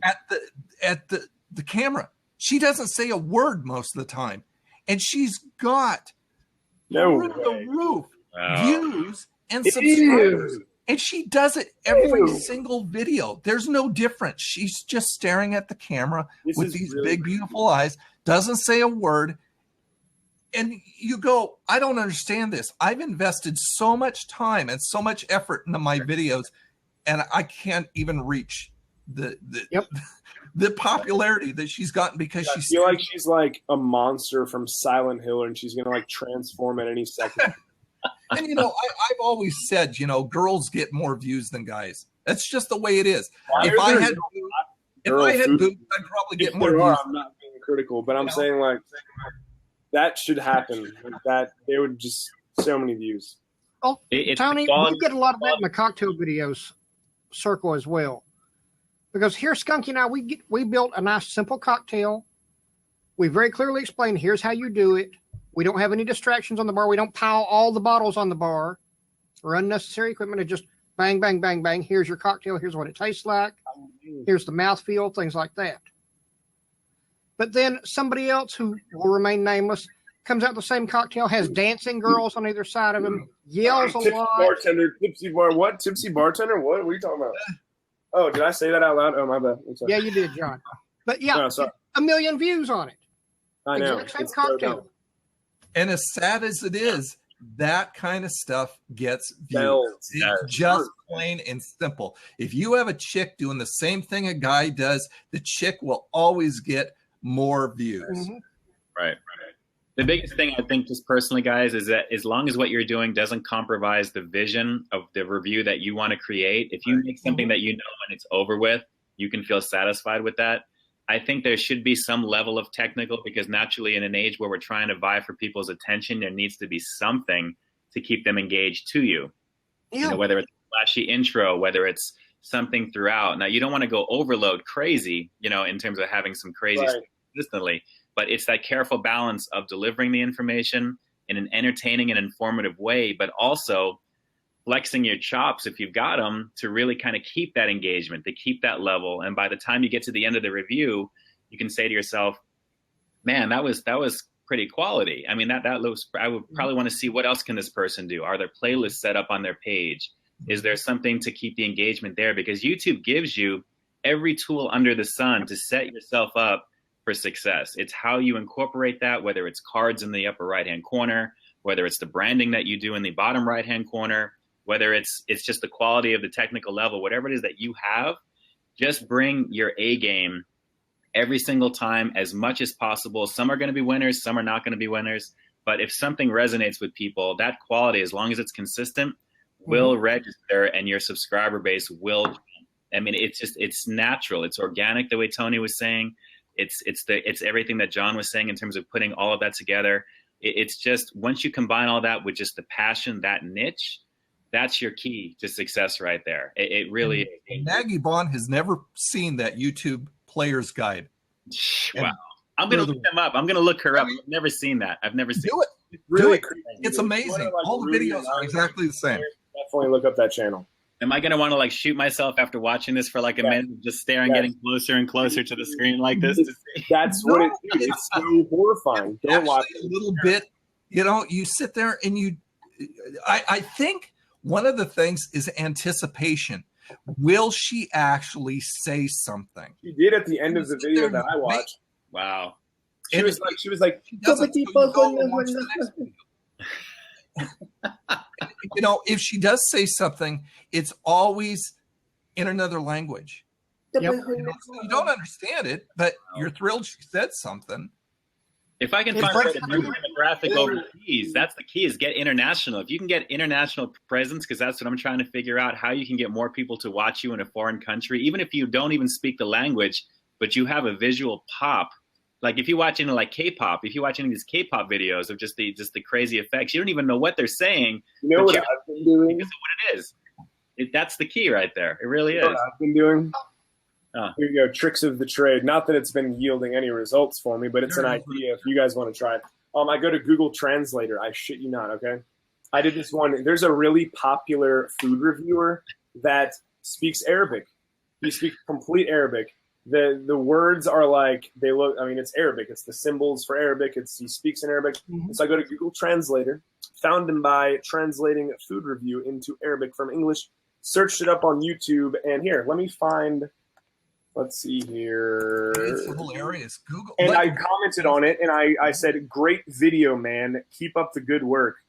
And I translated that from English to Arabic and commented on his video. And I got like 5 people to comment on my videos in straight Arabic. I have no idea what they said, but they must have seen the comments. That's golden. And I'm like, yeah, international, whoa.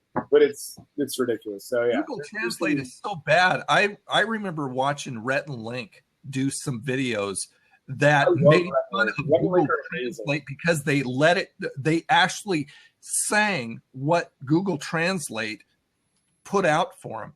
And it's just freaking hilarious. It's a horrible thing to do. Wow. It's just like people doing, you know, I tell people, because I love sharing my expertise about making video and stuff like that. And I watch these people who use that little feature of YouTube that says, oh, well, your video looks a little shaky. Would you like us to fix that? And you do, and it's like 70s drug induced stuff. Yeah, basically like don't do that because they don't. Your video's not shaky. You're sitting there with the camera, and maybe a hair on your ear moved, and oh well, it's shaky. Do you want us to fix that? I don't know about you guys in the chat right now, but I am loving the passion. Let me know, right? Type some comments right now if you guys are digging the passion that is oozing from your screen right now. Because listening to Tony go off, listening to John go off, Charles also going in there. I feel like I'm ready for a cocktail after this is over right now. I am so ready. I will check out Nothing to Say's channel. We'll make you a good cocktail. I still can't find your channel. What is it called again? Where are these cocktails? I want Nothing to Say Show. Just a second, I'll get you the link. To Say Show. Nothing to Say Show. I mean, you can find it off the page. When I search the Nothing to Say Show, the first video that comes up is Tony's video. Special Old Nerd Reviews Old Nerd Reviews interview on Nothing to Say Show. You're the first one that comes up, and that is why collabs are great. That is why. Because if you put the other person's name in your title, like I put, like have we all done a collab with Joey? No. Joey and I are talking about it. We'll probably put one out next week. I have actually messaged Joey. I've messaged and Joey has not responded to me. I've done one with Connor. I'm sure he will. Joey's amazing. Like he reached out to me to do it. I'm like, dude, you have literally 30,000 more subscribers than me. Why do you want to do this? But in reality, I was like, absolutely, yes, I'd love to. Fantastic. When can we do it? I'd love to do one with Joey, but he's never responded. I've sent messages on Facebook as well as through YouTube, and I figured, okay, maybe when the time is right, I'm not sure. Maybe I don't know if he's getting them or what, but I would love to. He probably is. He's a really busy guy, and I'll tell you from experience because he actually contacted me. He made a comment on one of my videos. We should do a collab together. I said, great, let's do it. So I messaged him back. I PM'd him. And then, then he gave me his email and I started emailing him and I was never hearing anything back. And I'm going, I don't get this. I don't understand it. In fact, one of my last reviews, I mentioned something. Doesn't he work like crazy restaurant hours? What's that? I think he's like a chef at a restaurant and he works like crazy late restaurant hours. Yeah. Just recently he got back to me and he said, I'm sorry, I've been really, really busy and everything. Yeah. Let's do this thing. So it sounds like it's on, but yeah, I mean, Ian, don't give up. I'm sure he'll contact you and contact him. Surprised how long our list of potential guests is that never get back to us. Wow. Literally, we have a couple of hundred people on our list. We send them an initial contact. They write back, yeah, I'd love to be on the show. Then we never hear anything from them again. You want to hear something worse than that? Over the weekend, I sent out, because I'm trying to build the cooking aspect of my channel a lot. So I decided, Joey and I we did 2 collabs. One of them, we did a cooking collab around Thanksgiving where we did just, both of us did cooking videos. So I was like, idea, let's reach out to some just straight up cooking channels around the same subscribers, like, 1,000 to 10,000, like around that. And I probably emailed 40 channels. You know how many responses I got back? How many? 40 channels, and it's been almost a week. Well, I started on like Thursday or Friday. I got 2 responses. I was like, dude, are you freaking kidding me? Like, people, I feel like if people understood how beneficial collabs were, I feel like a lot more people would do collabs. Like, Ian, I've been wanting to ask you. You said the last time we Skype chatted or whatever we did when we did the round robin thing, you mentioned something about a Google rep or a Google employee that you spoke with. Yes. So what were the circumstances of that interaction? That was just reaching out. That was actually something that was contacted by somebody who works for Google and basically wanted to kind of maybe mentor, maybe offer some assistance. And I've had about 4 different live chats with them going over what I could do differently. Exact same thing. That's really what that is. And I've been in communication, but it's kind of fallen off a little bit because naturally the first couple, and then you don't hear back unless you maybe chase after it. So it's like a thing. Yeah, it's just like they schedule like a preliminary thing. The guy who I did it with his name was Pierre. Mine was Mateus. Okay, cool. So like he would message me and he'd be like, yeah, so like, kind of why'd you start your channel? What are you trying to work on? I'm looking over your channel right now. I see you have really good tags. Your thumbnails are pretty good. Yeah. Just kind of add a little bit more data to your descriptions. We'll get the SEO up. And I'm like, dude, why are you doing this? Like, why are you helping me? Right. Like, we had like 4 or 5 interactions. Did he send you on like those seminar things, like the webinars? There's a few that I've actually attended that I've done, and really, it's really nothing that you couldn't find off of the bootcamp section of Google anyway. So it's really a lot of the same content, which for anyone who's watching right now, if you're thinking of creating a channel, your first stop should be the Google bootcamps in terms of just showing all the basic things in the beginning. And that's great information. I did it completely backwards. I'm sure everybody else did who's been doing it for a little bit. You go back and you see the content, you're like, well, I already do those things, but it's a lot of good information.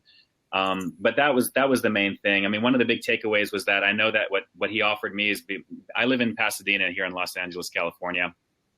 And they actually YouTube has a facility in Los Angeles that once you reach 10,000 subscribers, they open that up to you and you're allowed to film there and use the facilities all for free. From what I understand. Like unlock the space or whatever. Like you got to like do this thing and it's like an orientation and all that stuff. The one in New York City is like, I have a friend that lives there and it's like 20 minutes from her apartment, but you need 5,000 and I have like 4,500, 4,400 something. Yeah. So it's like, I'm that close. Like they have Reds. They have 5D Mark IIIs. They have all this crazy equipment. They have professional lighting. They have a kitchen Yeah. They have like a TV show style kitchen where with the cameras all set up, you can cook whatever you want. And it's like, I want to use it so bad, but it's like, I'm so close yet so far. You know what I mean? We'll get there. We'll all get there. Everybody watching who's doing what they're doing will get there. And just keep doing what you do and don't give up. If it's something that you really want something bad enough, 9 times out of 10, you will get it eventually. Just don't be impatient where if something doesn't work, then you're going to say, well, throw in the towel, because then it was never really meant to be to begin with. So and this show right here is a testimony to collabing. Absolutely. I mean, Charlie and Skunkie found me through YouTube, invited me on the show. So I've been on the show a couple times. I've known you two unless I did a collab, and I wouldn't have said, Charlie, let's go ahead and invite Ian and John. I know these guys. I've worked with them before. They're great guys. I think we could have a lot of fun.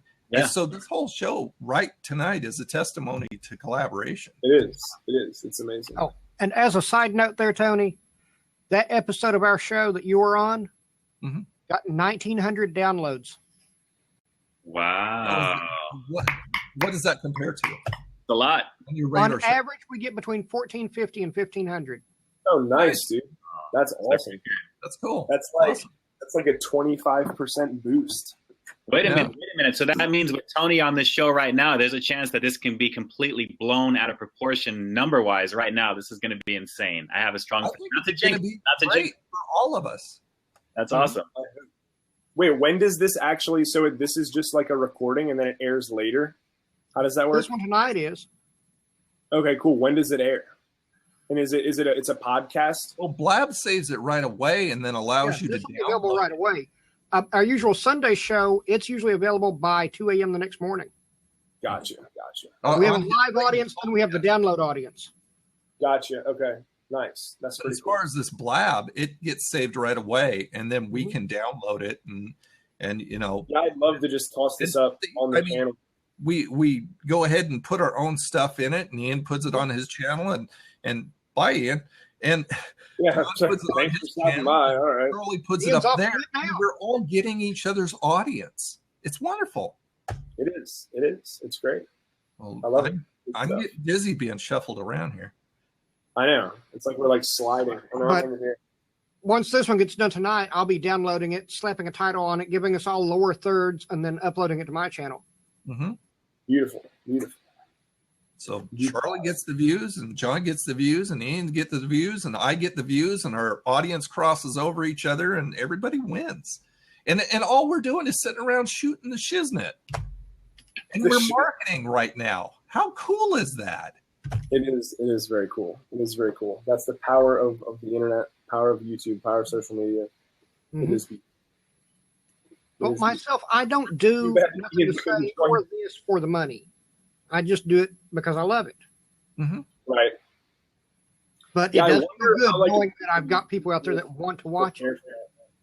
Like people who started out as a channel just for fun and now like 37 million subscribers, like PewDiePie, for example. He just started out playing video. He still has a good time. And I don't think PewDiePie does it for the money. Obviously, if the money's coming in, you're not going to disable monetization if you're making tens of thousands. You know what I mean? You're gonna take it if it's there.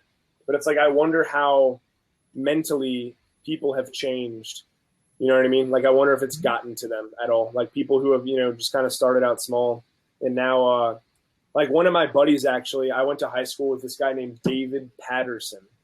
And so his YouTube channel is called That Dude in Blue. And he has about 350,000 to 400,000 subscribers now. He gets about 150,000 daily views. Nice. So that's about 6 figures, moolah, cash-wise, about 6 figures a year doing that. And so like he's a nice guy. I mean, I went to high school with him and stuff, but he's like, he will never respond to anybody. You know what I mean? Like he's just totally turned into like this kind of not the nicest person anymore. So it's like, I guess that just happens to some people. You know what I mean? If you have a predisposition to be that way, but I don't understand that because without the viewers, we're nothing. Literally nothing. We're sitting here talking to ourselves without these people who are, talking and asking us questions. And I love them all. Right. We're 3 guys sitting around talking to ourselves. 4 if Ian ever comes back. There he is now. Oh, speak of the devil. Oh, connection issue. Sorry about that. There we go. Welcome back, Ian. Up at 28.8. Telling you right now. You jinxed me. You jinxed me earlier. Now, Tom Cody over here in the chat just said, in the guy's defense, he probably gets 1,000 emails a day. Tom, I get 1,000 emails a day, and I still respond to people who personally send me an email. I mean, I can understand, when you start getting really, really big and you start getting comments that, I mean, you can't answer everything. And not every comment, I think, warrants an answer, because it's not necessarily something that they're asking you or something that sometimes they're just talking. And I kind of get torn back and forth, because I'm going, okay, now if I answer this certain thing, will that be the end of it? Or will somebody else chime in and we'll get a discussion going? And form this kind of like this chain effect where it's like, dude, what have I opened up? And you don't intentionally market yourself when you're having fun like this. You're doing it as a passion. That's just kind of a result. I don't do this. I don't come on Charlie's show with the intention. I'm marketing myself. That's just the result of coming on and having fun for a couple hours, sitting here and talking to buddies. Right. So we've had a couple of guests come on try to do that, and they found it doesn't work very well on our show.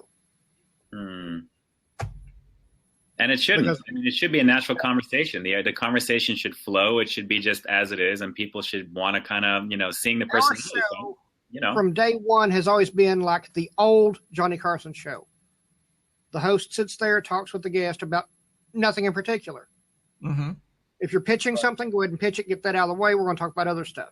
Yeah. Every talk show nowadays that you ever see on TV is like, by the way, check out my new book. You should really check that out. Check out my new movie. It's releasing in theaters next week. There's never a reason to just like, let's hang out. We're in the same industry. We're doing the same stuff. Let's chat and make a show. You know what I mean? It always has to be about promotion. A few weeks ago, we had Mark Russell, the comedian, if you can remember that far back, the political comedian. Yeah. I remember him. Bow tie guy? Yeah, bow tie guy. Yeah. We had him on at the same time that we had author Fred Minnick on. I don't know who that is. He does a bourbon review. Oh, okay. And he had a new book out. We mentioned the book, got that out of the way. Then he and Mark Russell were talking about government for the rest of the show. Wow. No further mention of his book. No mention of Mark Russell's show, which he's still doing at age 86, by the way. Wow. Yeah. But just guests sitting around talking with each other. Yeah. They found a subject in common and took off, and Skunkie and I just sat back and just relaxed.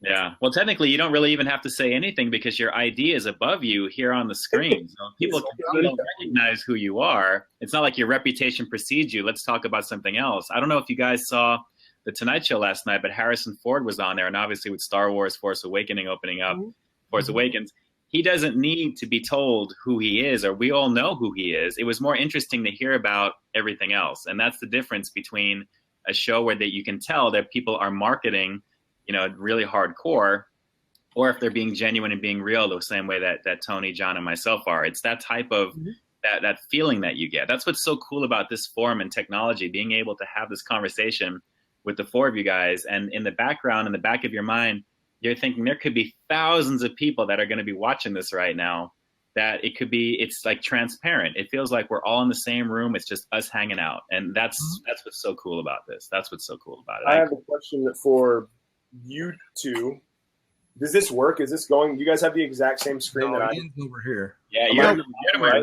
So Ian's over here to me. Well, the camera probably does it backwards. There you go. Watch my ear there, John. Damn. Yeah, mine's exact opposite. You guys are over here and over there. But anyway, so as far as like the marketing stuff and just like natural speech and things like that, have you guys ever been approached by a restaurant or by a company that sells food products or snacks or drinks or treats or whatever? Have you guys been approached by those companies? And have you been pressured? Well, not pressured. I shouldn't say pressured. That sounds like a negative connotation. Have you been encouraged, we'll say, to make a video for their product for either paid or for some sort of compensation, whether it be free food, free products, free drinks, whatever. And did it affect your video whatsoever? And there you go. Those are my questions. Well, Tom, do you want to go first? You want me to take it? Yeah, I mean, I am approached all the time, not only for food, but mainly for products. But, I will not jeopardize my viewership. If it's got to be something nerdy, otherwise I turn it down. I don't care if you're offering me money for it or free product or whatever. It's got to be nerdy. Like here's a company that sent me, I'm going to do a review on this. This is a power pack. So if your cell phone or your laptop or tablet or whatever, if you're out and about, you lose power, go ahead and plug this thing in and it'll recharge it completely. This is cool. Now I've had one of these before. I bought myself an Amazon Basics one, but they asked me if I wanted to do a review on this one. I said, sure, this is nerdy enough, because if I like it, then I know it's nerdy enough. If you ask me to do, like I said, slippers or something stupid like that, I won't do it on my, I don't care if whatever you offer me. In fact, I've got one person who contacted me through my Facebook page and said, I want you to review, would you like to review some Russian snacks? So he's in Russia. He's actually sending me a package of Russian snacks to review.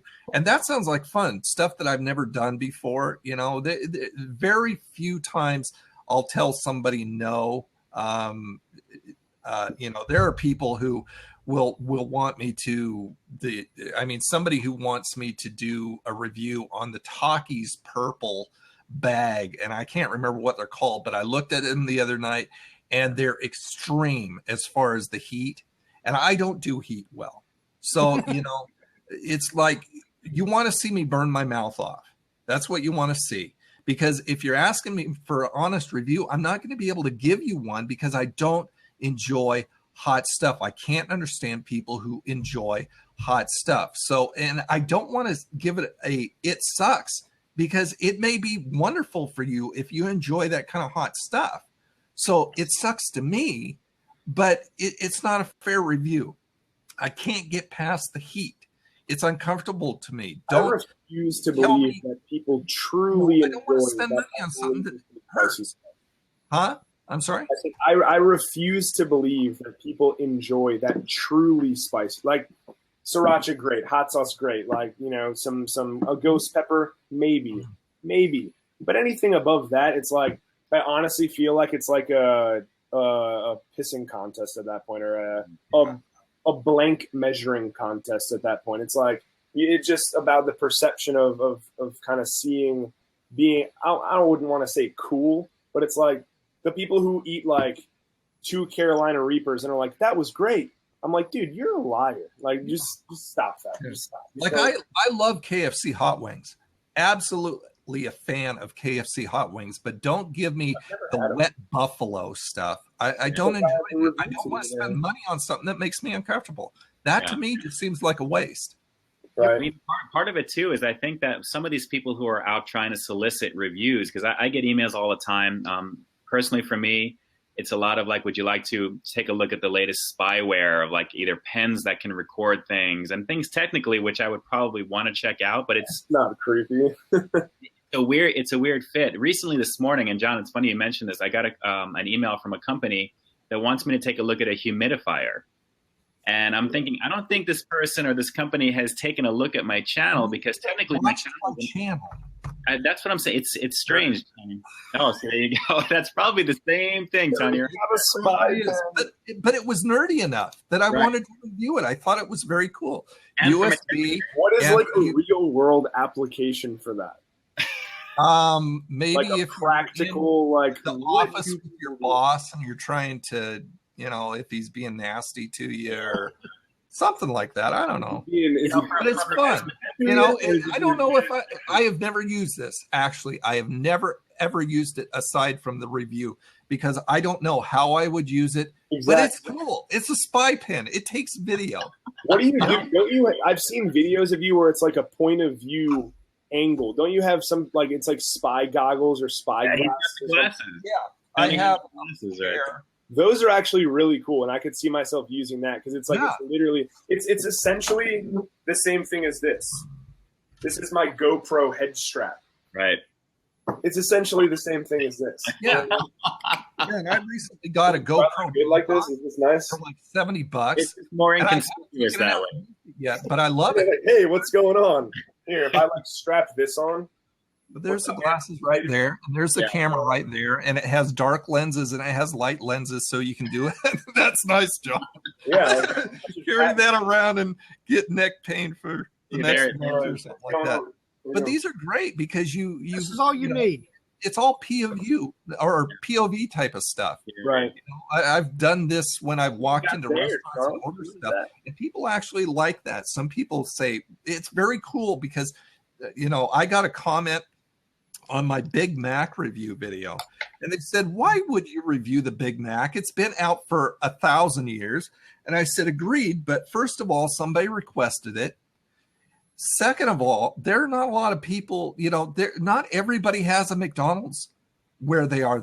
I have viewers from outside the country who have never been to a McDonald's. Yeah. And so this is absolutely thrilling for them to see what I think of a Big Mac. To you and I, it's views. It will get views regardless of the content. One thing about that is that I don't know if your YouTube, Ian, I don't know if your YouTube person like went over this with you, but there's something called evergreen content. Which is basically like, if you think about it, our least valuable videos to our channels are the latest item. If you really think about it, they're the least valuable because you get an initial burst of people searching for it. And then after that, it's not advertised. It's not marketed. People forget about it. No one's searching for it. But the videos like Big Mac's evergreen content, always being searched for. It's a staple. It's a classic. Everyone knows about it. You know what I mean? So like those videos are actually more valuable than the Daredevil grillers, right? Because they get a big jump in views like the first couple weeks, and then they kind of Taco Bell takes them off their menu, and then they're gone. I mean, one of my most popular videos that actually makes me money outside of AdSense is the video I did on the internal antenna for your TV. I mean, and that appeals to a lot of different people because John doesn't know what I'm talking about, obviously. I haven't had cable or satellite for probably 4 years, and I haven't missed it because they make you pay $100 per month, if not more. They give you 200 throwaway channels, and you watch about 4 of them. And it's just like, I could never see that. And it surprised me how much time freed up not having that thing going constantly. But the thing is, after a while, I found out that there are 2 channels out there that I absolutely love. One called Me TV and the other called Antenna TV. And what they do is they show nothing but old retro shows from when I was a kid. So 60s, 70s, and 80s stuff. That's it. I wanted these channels, but I couldn't get them online. So I found this Clear TV antenna, which is just this little square thing that hooks up to your TV. And what it does is it pulls the signal from the towers within that range. This is like 30 miles. One of those. You stick it to your wall. I don't stick it to my wall. I just have it sitting out here. But I plugged that in and I instantly got 20 clear high definition. The square you said? Yeah. I'll show it. Yeah, my sister has one of those that she plugs in, and she like got some extension for it, and she sticks it way up on her wall. But it's like, at the end of the day, like, you ever see that people were like holding their phones up it right there, trying to get signal? I'm like, dude, it's a satellite in space. Do you think the foot extension of your arm is going to give you any better signal? It is thousands of miles away. Like, your hand is not going to help it out. But she sticks it high as you can. $15. And it looks exactly like that. Like I said, it appeals to a lot of different people. First of all, because there are people out there who feel the same way I do. I don't want to spend $150 on 200 throwaway channels, 3 of which I watch. Right. I want free TV like it was when I was a kid. Right. So somebody has just showed me a way of getting 20 or more channels, depending on the antenna. Some go out. How much does that cost? $15. $15?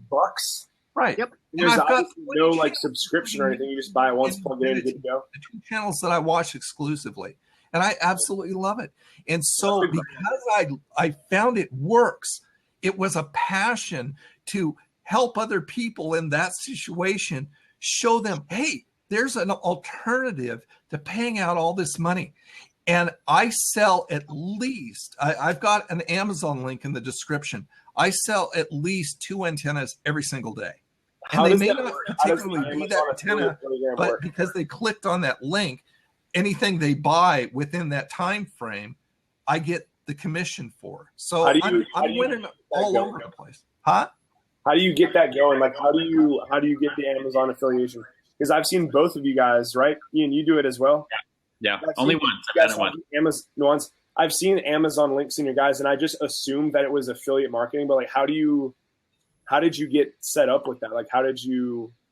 That was an email reach out from a company that wanted me to do. That was the first review that I had done using an Amazon version of the video that I had done. I basically made a smaller version of it and uploaded it. It was a wireless charging. It was a cheap charging capability for I have a Galaxy Note 4 that has one of those things on the battery that lets you charge wirelessly because it's not built in. So there you go, right there. Oh yeah. So it was something that the company sent me from EC Technology to do. And that's why I personally didn't put a rating on it, because I wasn't, they asked me to do it for them. So it was more of a product showcase. And one thing with my channel is a multi-formatted channel. So even though it's primarily food that I do, I have movie reviews, tech reviews occasionally. I like to keep it open because that's how I first began. And I wanted to keep that opportunity there. If I wanted to do a movie review, I can do one because I have it listed as one of the categories. TV shows for The Walking Dead, stuff like that. So, I love Walking Dead. Oh, I know, I love it too. The technology, EC Technology, they reached out to me and they asked me if I wanted to take a look at wireless charger available, and if I wanted to do a review, if I can put it up on Amazon, which I've done. And the thing is, though, and that's the thing that with Tony, because of getting sales off of that, I know personally for me, I was never set up with getting a commission off of anyone that was sold for that particular reason. I was just doing my part to help and assist and to showcase the product for what it was. So I think and maybe Tony can speak to this, because I think it speaks more to the company that is doing something like that, where they say, well, based upon the response of your review, then you'd be able to probably get a percentage off of something for it there. But right now, my review has been sitting in Amazon for what that is for a long time. I haven't even looked at it ever since. It's been a while, but it's good for exposure, because obviously it shows your channel and you put your time and energy into it. And Tony did a great job with that review. In fact, the collab that Tony and I did with the morning breakfast battle for between Burger King and McDonald's, I used one of the clips when I showcased Tony's channel, showing him doing what he does, with that there. And that's a testament to the power of having a multi-format where you can do a little bit of different things and give people a little bit of a taste to see something other than the latest Jack in the Box burger, which is the same thing, just in a different way. So right. I've been doing affiliate marketing for years, so I'm just a natural marketer. Anything I do, anywhere I go, anybody I talk to, it just clicks in my head. How can I turn this into cash? It's just something that naturally comes out of me. So, setting up an affiliate program, like going through a place like Commission Junction, which is a huge depository of all types of brands that you can sign up as an affiliate for. And anytime you make a sale, I mean, there's pay-per-clicks, which really don't exist anymore because of click fraud, but they have pay per signups. Like maybe if you have an affiliate relationship with a insurance company and somebody asks for a quote. If they do that online through your affiliate link, you'll get a commission off of it. But the most common is pay per sale, which is like Amazon and other stuff. But the thing is that, like I said, no matter what I'm doing, when I found that antenna, I absolutely loved it. And the initial reaction was, I want to share this with other people and tell them that you can get out from under the thumb of cable and satellite companies. Yeah, but then I thought, okay, you know what? I bet you Amazon sells this thing. So I have an affiliate relationship with Amazon, which I just signed up for. And they have a little ribbon banner along the top when you're an affiliate, and there's a button that makes a short affiliate link for you. And then you just add it in your description or wherever else. That's an affiliate link. When somebody clicks on that thing and they actually buy that product, or with Amazon sells everything. So, if they buy a completely unrelated product, but they went through your affiliate link, you will get the commission off of it. Really? Yeah. Awesome. You gotta look into that. Affiliate marketing is freaking awesome. I've made my YouTube channel. So many people search for stuff on there. Like, there's a lot of traffic that goes through there. Yeah. Like a how-to video on a product, like how to, I don't know. Exactly. You show them a product and you go, okay, if you want to buy that product or you want to take a look. I mean, I make a lot of commissions off of my video glasses too, on my throwaway channel, just because I've used them, and I put the link down below because people were curious about it and they ended up buying it. Yeah, just something as simple as like one of my cooking videos, and use a certain knife or use a certain frying pan or use a piece of equipment or something, and then be like, the knife was used by this is the brand. Right. Yeah, that's product placement. And, I did that. I had what I turned in, it was actually on my throwaway channel, and I put it over on here and remarketed it for the old nerd, but did a old nerd kitchen in the kitchen with old nerd.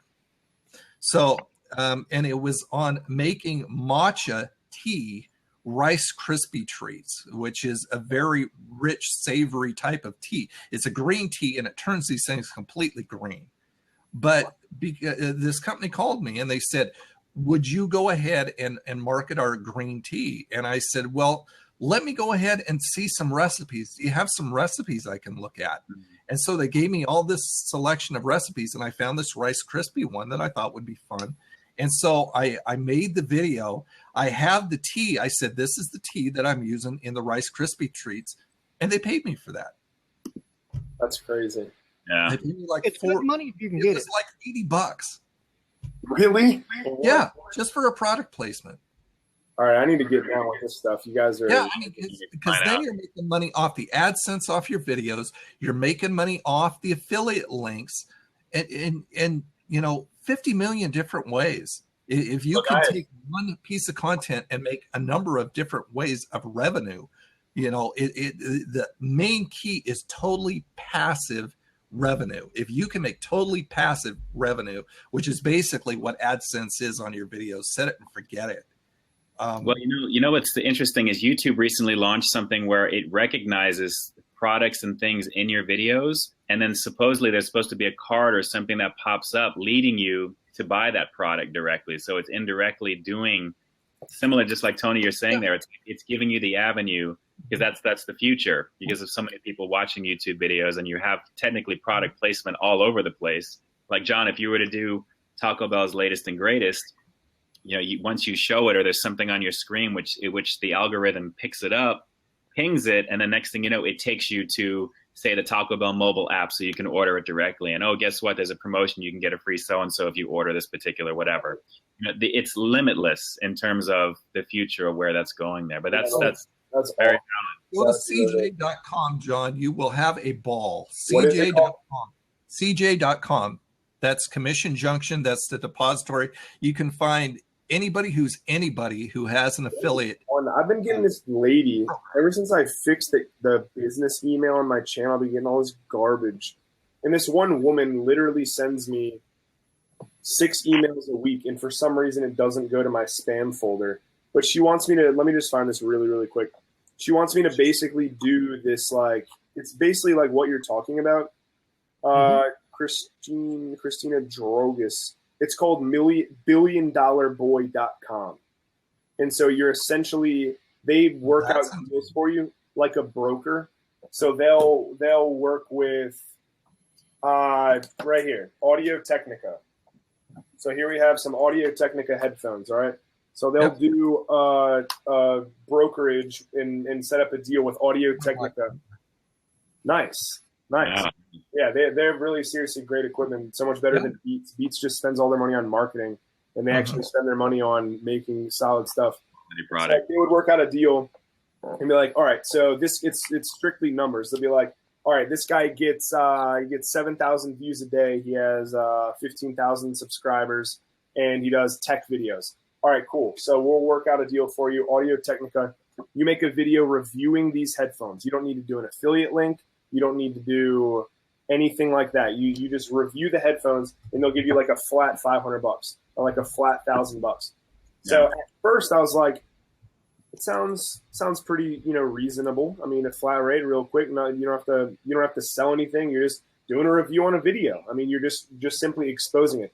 So then the more I got into it, she wants me to sign, well, not me, anyone who does this, a 2-year contract. And it's like a non-disclosure. So it's like you have to work just with them.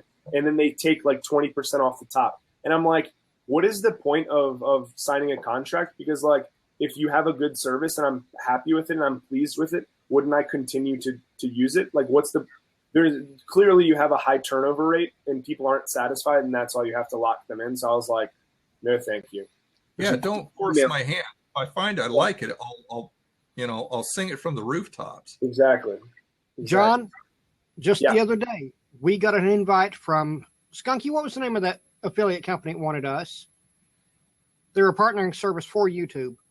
And they have great payout rates and everything. But the catch was you have to take down all your videos off your channel and re-upload them to their channel. Oh, no. That's a good idea. Yeah. Never. As soon as I saw that, I said, no. Yeah, I wouldn't do that for like $10,000. I wouldn't do that. Like this is so important to me. There's a lot of partnership emails that I get bombarded with in terms of join this network and you still keep channel content creativity and this is the cut of what it would be. And it's kind of scary to think about. You're not even making hardly anything to begin with at the moment, yet you're going to give 20 or 80% of whatever it is. I mean, the split between even less. So it's not viable to even consider unless you're maybe at that 100,000 plus range. And at that point, because of what they can possibly offer you. And, I get it's a business, but at the same time, it's a little scary to navigate at the same time too. Okay, Tom's got a question for us now. Tom wants to know, each one of you, what's your favorite sandwich ever? Ever. All right. I have to say, I'm in love with Jack in the Box's Buttery Jacks. Oh, my them. Good. In Vegas, and I had the opportunity to try a Buttery Jack, and I went to In-N-Out, and I went to Shake Shack, and I went to Del Taco. Is it called Del? And by the time I went to the other one, I was so full. I was like, dude, I'm literally gonna vomit. I can't. And I literally was inside a Jack in the Box. They have none in Virginia. Oh, none even on. You haven't had them yet? I've never had one. It looks so good, and I was inside the restaurant. I'm sorry, Tony. Trying it. I'm sorry, Tony. Every time I hear you say that, and I've watched your review, but every time I hear you say that, I have a 12-year-old moment. I don't even want to hear about it. Jeez, dude. Come on. I mean, the burger itself, just the patty itself is infused with herbs and garlic. I mean, it's oozing this stuff out. It is so good. Their bacon and Swiss is their best. I tried recently their onion something that had all kinds of different onions on it, and it was pretty good. It was really good. But I mean, that bacon and Swiss Buttery Jack is just to die for. Oh, God, let me tell you, I've had that a couple of times. I've only had it twice, and it's the times that I've done my reviews only because it is super rich, for what it is. And the very first time, it was amazing. It's products like that. When I first was making my channel, I wanted to call it, what is it that can be a little different than everybody else, or get a little bit where it's just something unique. And honestly, the Peep This Out, the whole point of it really is to get up close and get close to it and see all of the minutia of how deliciously, ridiculously awesome it looks like. And the Buttery Jack, if I can, I know this is technically a G-rated program, but that's like sex between two pieces of bread. It's ridiculously. I agree. I'd say it's a Peep. I know that Charles agrees, Mr. Buttery Jack. Yes. But let me just say, I will say that is the definition of bomb sexy from a fast food restaurant right now. It is the Buttery Jack from Jack in the Box. Can you guys freeze one and mail me one, please, or do something? So I'm really expecting Jack in the Box to go ahead and contact me and you and work out a little deal here. A little buttery. Putting them over the top. Yeah. I've done 2 of them. They're good. So what about you, John? So I've been thinking about it, and so like I have 2. I'm gonna say the close second is gonna be the Meat Mountain.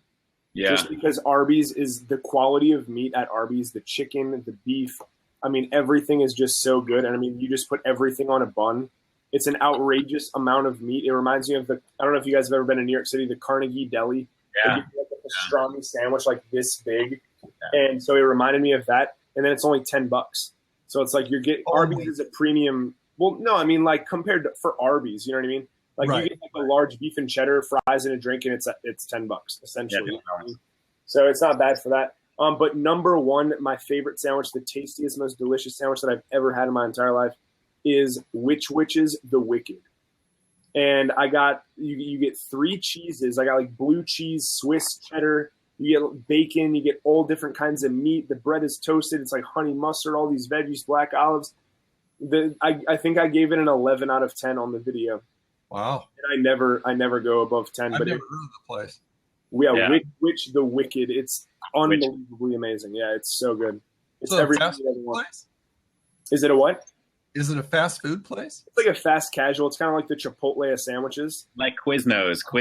It's Subway. When you consider Subway's like McDonald's, this is kind of like the upper echelon of just really delicious. The quality is insane. I mean, it's so good. Yeah. Look up the Wicked. You literally choose like, what is it, Ian? You go there a lot. Is it 5 meats and 3 cheeses? Yeah, it's at least 5 meats and 3 cheeses, and it's one of their signature ones there. I reviewed that on my channel, and that was the first Wich Wich review that I had done, and it was everything that it was prophesized to be, and it really it was amazing. So it's incredible. Like blue cheese crumbles are an option. I love blue cheese crumbles. They're tangy and creamy. It's all options. It's all options. Like licking between somebody's toes to me, It's just like, if I want that taste, I'll just go ahead and lick between somebody's toes. You know what? I used to hate it too. It grew on me there. I guess it's an acquired taste. That toe taste, it really grew on me. Yeah. I wanted to ask you, and I'm not sure if it was you or Connor.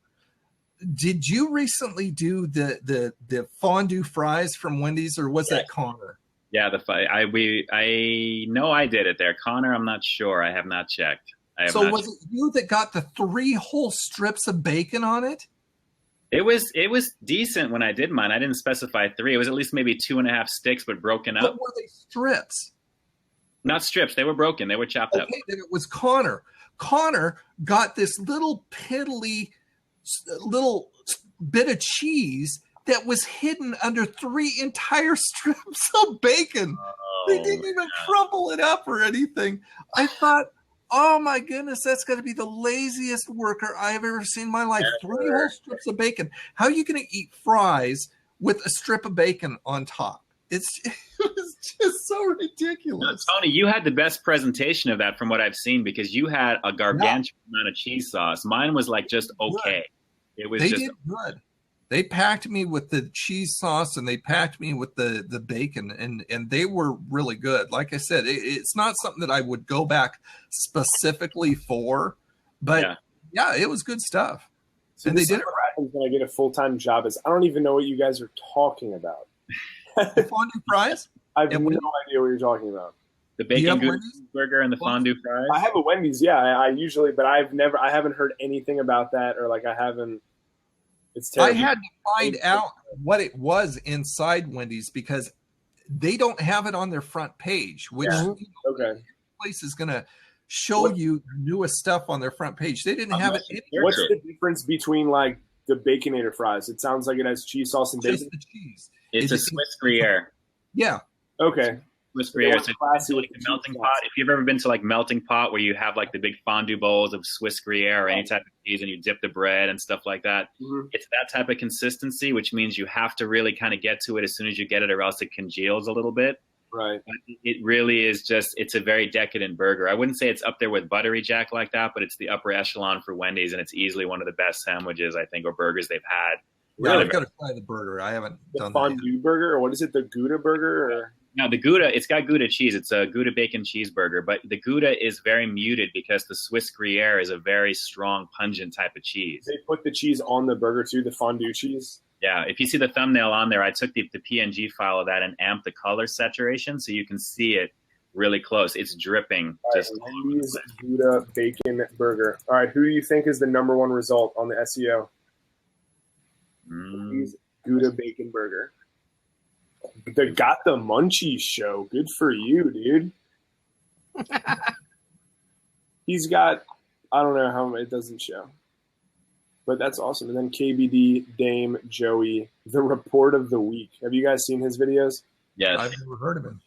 I love him. The report of the week. He does it in he's like the most calm and collected individual, and he wears a suit and tie for all of his videos. He's like, hello. Today we will be reviewing the Friday's rolls. Charles, he's wearing a jacket, Charles. He's wearing a jacket. Yeah, he wears a jacket. You got the vest. He's good. You're good. That's brilliant. What he's just done is he's branded himself. Absolutely. He has branded himself. Yeah, it is really good. But so Mr. Happy is right under Dame. And then the food review. Yeah, Connor. Robert Dyer. Have you guys seen Robert Dyer? Yeah, he's a good guy. Dude, Robert Dyer is I was driving through the drive-thru and holy smokers. Holy smokers. Holy smokers. Watch this guy. It's funny that the reckless eating video that Matt put out with all of us, there's probably 75% of those people I had no idea. I know. I didn't know this thing was so huge. I had no idea there was that many of us. Hey guys, real quick, just to answer Tom's question, I'm going to tell you, aside from just the best sandwich, just speaking from the West Coast point of view, I'm going to definitely go with the Meat Mountain from John, because that is just ridiculous for something that was just made, and really just the social media that went viral on that one. That's just an amazing thing. But here on the West Coast, we have a place called The Hat. And if you guys are familiar here in Southern California, I'm big on pastrami. And I've done a couple of reviews there. I did the actual sandwich way back in the day, and they have pastrami fries, pastrami chili fries, which are just ridiculous. So the pastrami is hands down my favorite sandwich, or something local by far. Nice. Really good stuff. I love pastrami. Something that I've got an advantage of living in the Portland area is that I'm going to start doing. First of all, I need to go down and do a review of Voodoo Donut. Everybody freaks over Voodoo Donut. Yeah. But Portland has got probably over 800 food carts now. Wow. And it's just I've got a plethora to choose from down there. So I'm going to start probably getting into that kind of along I just tripped over that eating the dollar stores thing. I just absolutely tripped over that. Which I love, by the way. Loves that. It's awesome. It's fun to do and it's easy to do, but everybody just flipped out over that, and I didn't think it was going to be a big deal. Yeah, so I figured, okay, well, I'm going to do it and stuff. I'm like, there's no way this is going to be good, and you're like, not bad. I'm like, dude, no way. That's awesome. I have been so totally shocked by most of the stories. Good, and it is. That ribeye steak was a total surprise for me, and I knew that would get a lot of attention, because who's going to buy a dollar ribeye steak? Yeah. And it was actually good. It was thin, but it was actually good. And when I was there getting it, I saw somebody walk away with an armful of these things, and he said, I live on a real tight budget, and I love these things. Wow. Okay. Tony, I enjoyed the mac and cheese review. The mac and cheese review for the dollar store thing was great. It was just great. Just the little container. It was seriously stuff like that. I'm down with. I'm always down with mac. Most of those stuff, not the name brand stuff, but the store bought stuff, the store brand stuff. That's usually better than the name brand stuff. Yeah. I enjoy Winco's mac and cheese over Kraft. Wow. It's cool. It's very cool. Very, very cool. Well, gentlemen, it's been just shy of 3 hours. Should we finish the recording here? Really? Or... You're having fun. Are you serious? Seriously. That's awesome. That's crazy. That is awesome. Wow. That is amazing. So, starting with Tony, tell us where you're located at, Tony, so people can find YouTube.com/old nerd reviews. I'm really dedicated this next year to getting the website together more than, because right now it's just a WordPress blog that I just kind of throw the videos up and throw Instagram stuff up on. But I mean, your website is your hub. You know, that's where everything else is supposed to come back to, and eventually where you make most of your sales. And that's just the marketing guy talking. So I'm dedicated this next year to getting the website up, but the easiest place to find me, youtube.com/old nerd reviews. Okay, John, same for you. Where can we find you at? You can find me at youtube.com/biteandchewreviews, and then you'll find links to everything. I also have biteandchewfoodreviews.com, and all the social media and stuff like that will be on those two sites. And Ian? You can find me at youtube.com/Peep This Out. If you do put that address in there, you may see a name that looks like DVD Bones 3, and that was my original handle way back in the day. So I was using my personal account, and I've left it as such because things have kind of mushroomed from there. But youtube.com/Peep This Out will take you there, as well as on facebook.com/Peep This Out as well. I really, really appreciate the opportunity to be on here with you guys. You guys are just, you know, true saints and true masters at what you do. And Charles as well for having me on here. It's been an absolute pleasure. Looking forward to doing it again with you guys for sure. Well, I can tell you this will not be the only time we do this. We will be doing this again. Of course, myself and Skunkie, who's in the chat room here moderating everything, we're located over at nts-show.com for our main website. And on YouTube, we're at youtube.com/nothing to say show. This video will be up on YouTube probably late tomorrow night once we get it all edited and everything. And each one of you, Tony, you've been on the show twice, a regular show. John, Ian, you're both invited to come on anytime you want to. Fantastic. It was a blast. Thank you. We're booked through the first of the year right now, but Skunkie will be getting in touch with both of you over the next few days to see about getting you on in January. Sounds good to me. Awesome. Look forward to it. All right, well, we're wrapping up the video now, folks. Thanks for watching. Thanks to everyone in the chat room for tuning in. Thank you, everybody, for joining. I appreciate it. And Ian and Tony will talk about that affiliate stuff. All right. Absolutely. Absolutely. Homie hugs to everybody. Homie hugs to everybody. It's a pleasure.